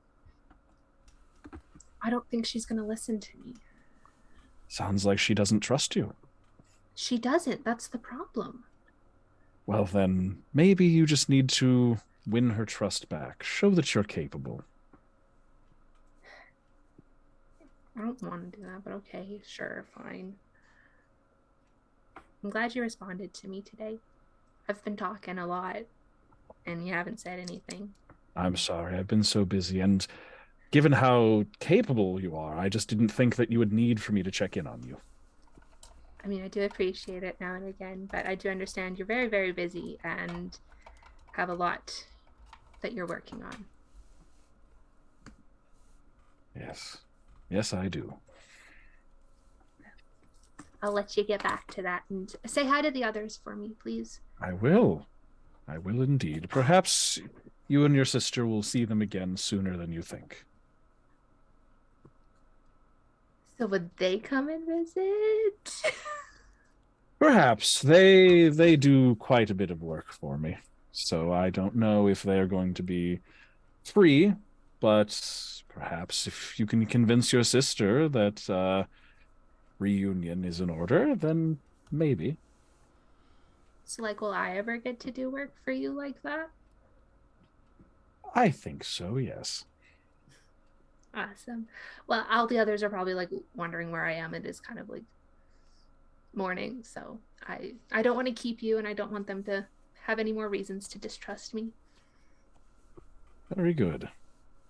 I'll speak to you again soon. Thank you. And then that just kind of presence over your shoulder and your ear just vanishes. Oh, and I'm just in Galina's room. All right. And I will eventually join the others after a couple minutes. All right. We're at beat the shit out of breakfast? you. Yeah, I You know guess. that. You don't know shit. Oh God. Okay. Coming to the fucking prairies and I'm fucking your shit up. It's funny. That's the first time I've done his voice, actually. That kind of voice. You did say it when we Did I? both went, when we both went in the portal. Yes. Oh, well, no, because that was all typed. No. When When we you both first got went- when we got swooped, you. Did, Oh, that's right. He spoke very briefly. That's right. Yeah, because I distinctly remember you being like, "Hey guys, you all hear an accent that you've only That's heard with right. the twins." That's right. Oh, That's yeah, right. Yes, when you yes, first yes. got schlorped. Yep. When you Yeah. first got Not- pulled into the portal, you did. You heard his he spoke with his accent, but that's the first time he's spoken in Primordial. First time he's had like a lengthy conversation, because everything else has been over text between sessions. Yeah. All right. She's So very satisfied with herself after that conversation. Shit-eating grin almost Oh as she joins God. the others. Princess is like, Concerning. so concerning. What the fuck is happening? What's for breakfast, princess? Regret? Oh my God. Secrets? I don't know what secrets. Nah. What? I guess like Princess would like after like would have them in the there and like I don't know. Is it, how are there servants here? Like I don't. not really. Yeah, I don't think so. Your aunt is like, she lives on her own because Yeah. if she had servants, they would kind of be a liability. So it's kind of just like her and her kids, just like living here. Okay. Yeah, Princess would probably like schlep down to the kitchen and start cooking. In there, like We've had something a suggestion simple. for coconut French toast. Oh. Coconut French toast. I'm gonna say no. I don't think that's in Princess's. I don't think that's in this kitchen. Probably just like maybe regular French toast, but coconut French toast. I don't know if coconuts grow here. I don't think it's that kind of forest. Yeah, so it's like French toast, fried eggs. Sounds I don't know, delicious. some type of fruit juice. I'm not very imaginative with this, so I don't imagine Princess would be either. Fair. She's a very Apple simple. juice? Are there Apple orchards juice. here?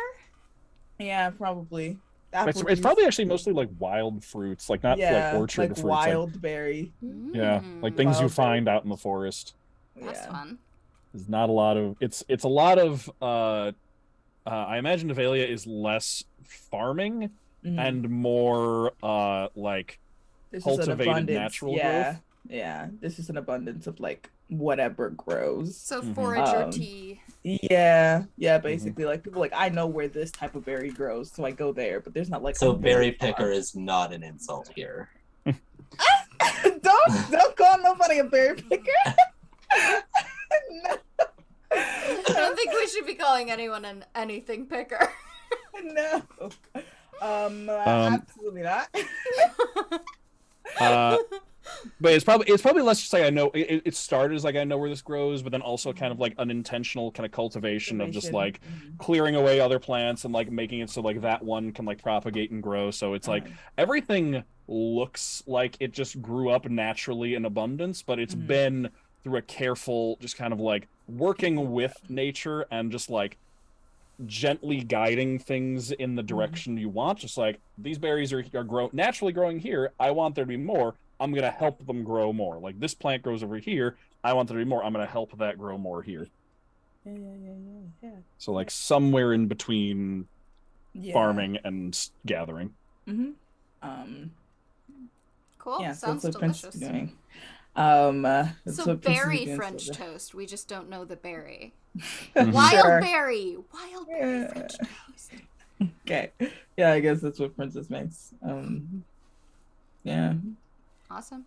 All right. We're all around a table of some sort? Probably, yeah. Okay. Tedros come before or after Viktoria? To the table. I'm pretty sure it's before. So everyone just gets to see Victoria's shit-eating grin. Is Marietta at the table? Oh yeah, she shows up, just looking well rested and just kind of out of her element, but just like, morning, everyone. Hi, Marietta. Did you sleep well? Mm-hmm. Okay, interesting. Fairly well, I suppose. I'm glad. I heard people out of their rooms and thought that maybe you were having trouble adjusting or something like that. Oh no! After so much time on a boat, and just, I know I'm supposed to be. I'm from Titan's Grave, and we're supposed to be very comfortable on water, but I just can't get comfortable on a boat. So just a bed that doesn't rock, and just after all the excitement, I was just dead to the world, pretty much immediately. Oh, that's good. I wonder who was out of their rooms. And she doesn't even look around the table. She just starts cutting her French toast. Victoria will very obviously sit beside her sister and just, good morning. Oh, good morning, Victoria. Did you sleep well? I did. Did you sleep well? I did as well. Thank you so much. Yes, was my bed comfortable? Actually, no. I'm not sure what you did to it before I got into it, but... Well, your room was very comfortable. Yes, I'm Victoria glad. was sleeping in the corner. Like on the floor.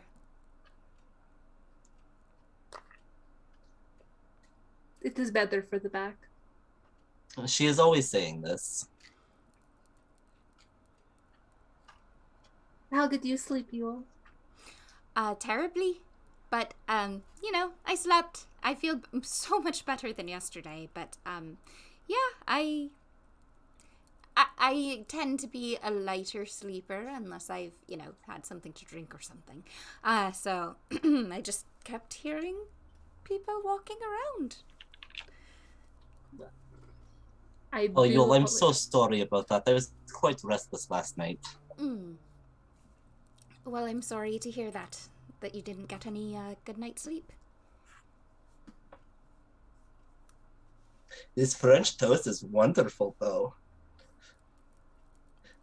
Yeah, that princess just straight up laughs. She's like, I don't know what the fuck is going on. And just laughs. I'm like, thank you, Galina. All right. I'm very curious as to what French is, though. It was a bard of the old days. He went around cooking for people, and his name was French. He made this specific type of toast. Oh, it's so lovely the way things get passed on. Yeah. Do we have French toast in Aor? Like, how fun. I'm guessing not if Galina hasn't had it.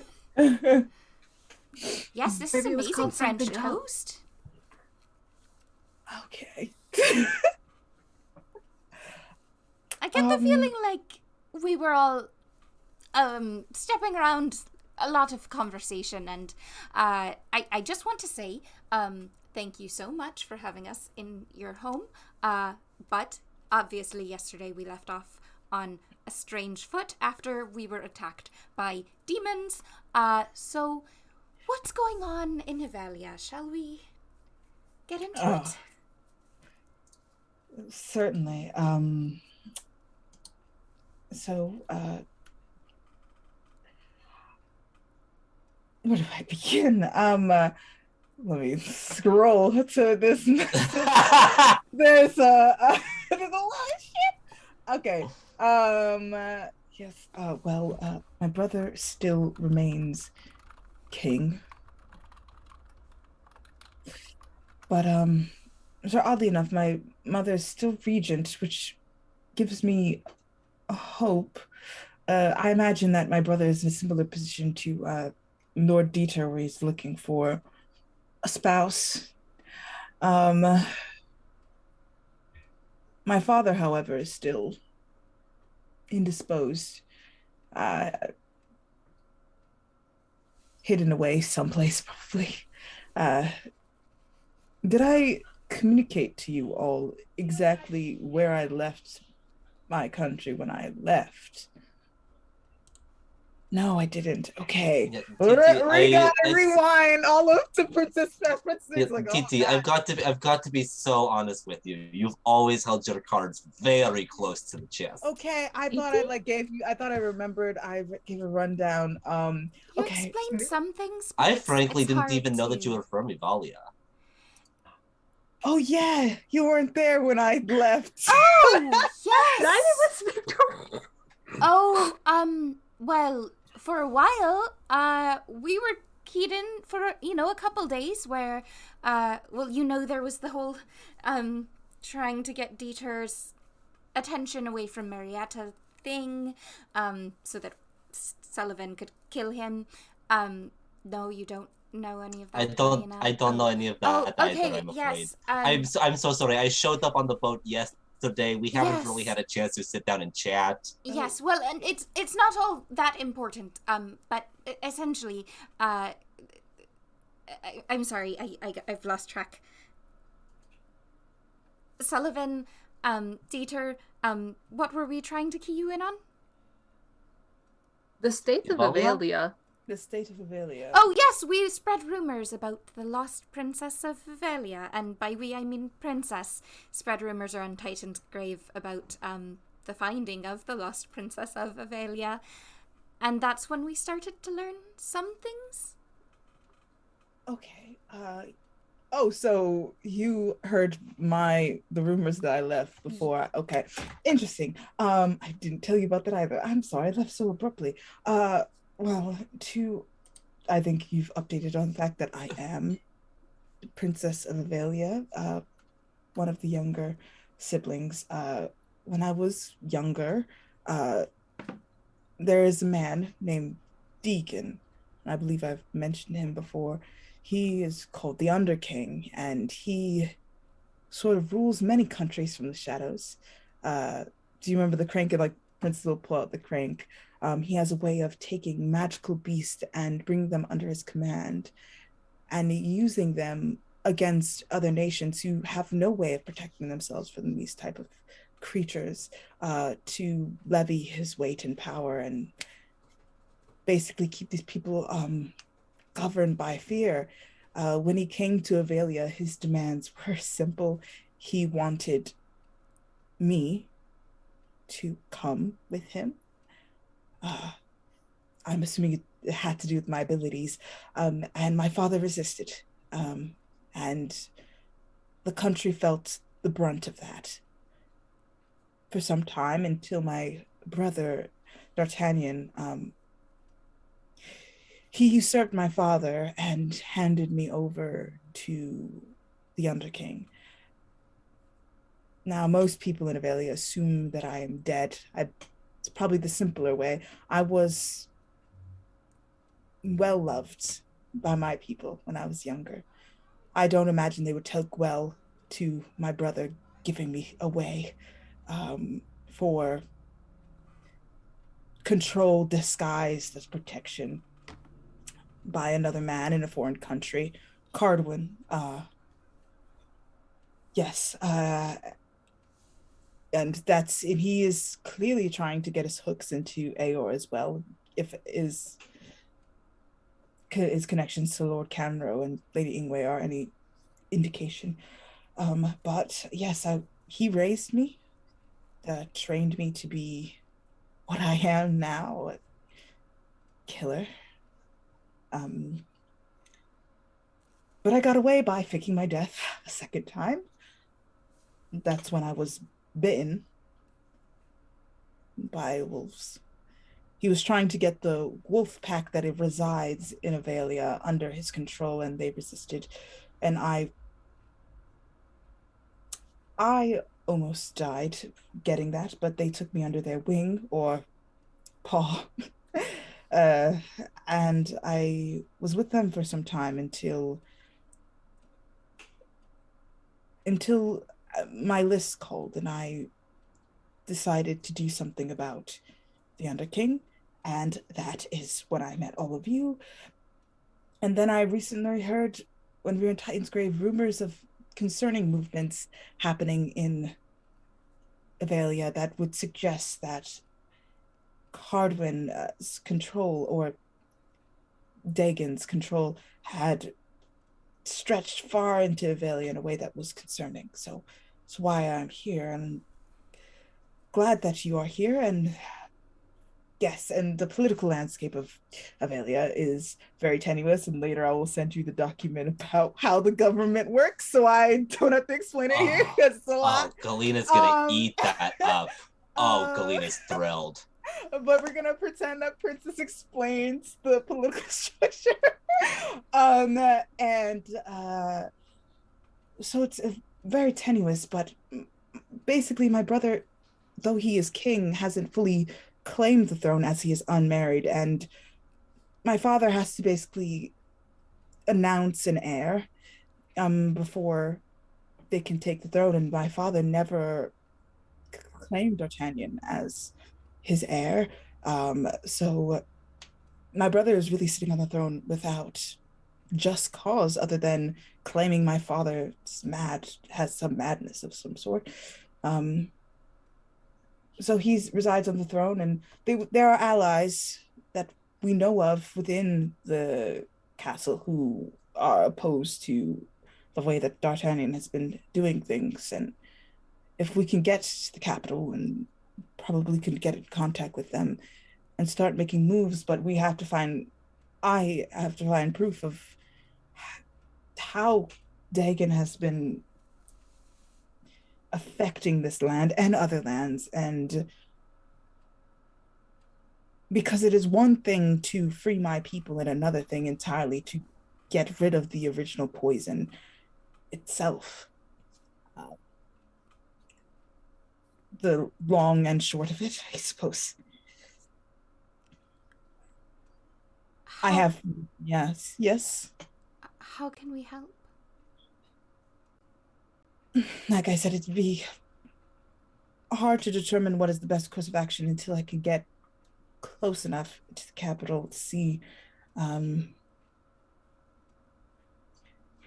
Because it's one thing for me to return, and one thing for me to suggest that I take the throne, especially if the people are not completely aware of D'Artagnan's misdoings. Well, whatever you need, Princess. I'm all in. I'm sure that all of us are. Yes. I do have some abilities that can purge poisons, so if we can get close, I can try. And if not, then we'll figure something out. I don't know, because of the connection between Ingwei and Underking, I don't know that I'll be able to throw my political weight around as a lady here. Probably not. Avelia doesn't, how do I phrase this, give a damn about other countries. Oh.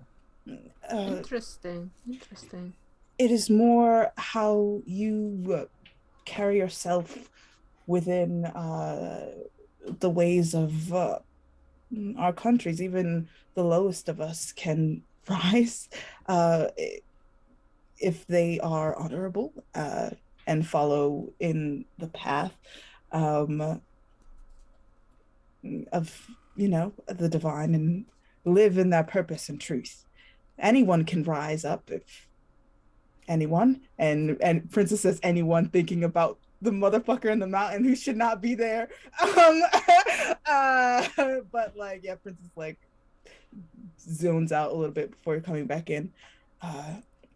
Yes, and honestly, being part of the party that returned me to this country is good enough standing. How does your country feel about entertainment? They enjoy and love entertainment. That could be a problem. You haven't heard anything about the circus, have you? I'm assuming that Princess has not heard anything about the circus. No. What is the issue? Okay, good. They left Titan's grave, and I don't know where they went. So, just checking to make sure that neither sister nor Lady Shasa are here. And why would that be a concern? I thought we were searching for them. Oh. We might be. We might search for them again, but I think it's best that we deal with all of your problems first and let them be. There's a lot I didn't know about the circus. I thought it was my sister's, but apparently she has a patron that owns it, and she's terrifying. And I think they kept me secret from her for a long time, but I'm not anymore. And we may have gotten off of her radar for a moment, but she is clearly in line with some dark forces. I see. Well, I will put a pin in that. Circus problem. Watch out for them if they appear. Galina, you haven't heard anything in AR yet, have you? Have I? No. No. Especially because Galina's been traveling about the same time you all have, and the circus was still in Titan's Yule's grave just trying to make sure that anyone hasn't seen any heard any wind of someone's having an event and they're having the circus as their entertainment, Okay, thank you. If you do see if you do see the circus and it says anything about reverence or Skybringer or Skytaker, don't go. Noted. Would Princess in the Avalian calendar, I guess, whatever, would there be any events happening anytime soon where this be it's funny you mention that. Is it? Actually the autumn equinox was 2 days ago. Okay. Which is if I remember correctly, a holiday in Avalia. It is a holiday. Me also looking for where this is. That is the fall equinox. The House of the Final Passages. The day of the 3-day period. The day of mourning. Okay. The day when they go into the mountain to tend to the saints. Which you would be on day 3 of right now, actually. Okay. Which not really a party celebration. That one's not a that party one's a celebration. solemn. Yeah. How close would we currently be to I know we're in the south, but how travel wise to get to the capital? Or the nearest city, because I know this, or the nearest city rather. Let me think. I'm trying to remember where the capital is. Is the capital on the northern end? The capital is north, central north, like not Central. Okay. Yeah. It would. I'd have to take a look. I can tell you. We Okay. are close to wrapping up here, but I can tell you what the travel time is to the capital between sessions. Okay. Should you want to go in that direction? Yeah. I figured this is what Princess would say. I figure it would be best to sort of make my return a tour, see how each city takes my return before someone comes to find me, I'm certain, and to bring me back to the capital. Well, Princess, would you like to make a show of it? Of course. Well, we never got to employ our plan for Titan's grave. I could be your personal entertainment. Fanfare wherever you go. Noted. We could bang out the details. Yes.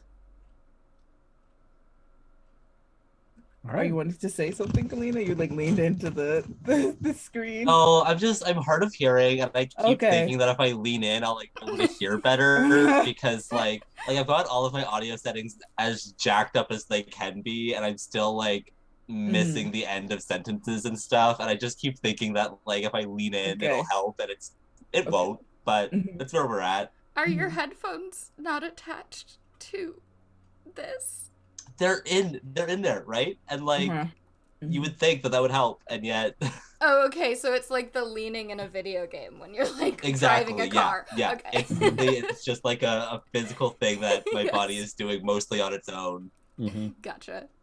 All right. So with that kind of laid out, a need for a plan kind of forming, the details shared, and having gone longer than we usually do, I think that's where we're going to call it for this week. We then I will at least be gone for the next 3 Sundays because I'm going to be out of town for 2 weeks. One of them is my birthday, and I'm going to be with my family. One's Christmas, one is New Year's Day, so I'm going to be on an airplane or in the like Omaha airport for a few hours on a layover.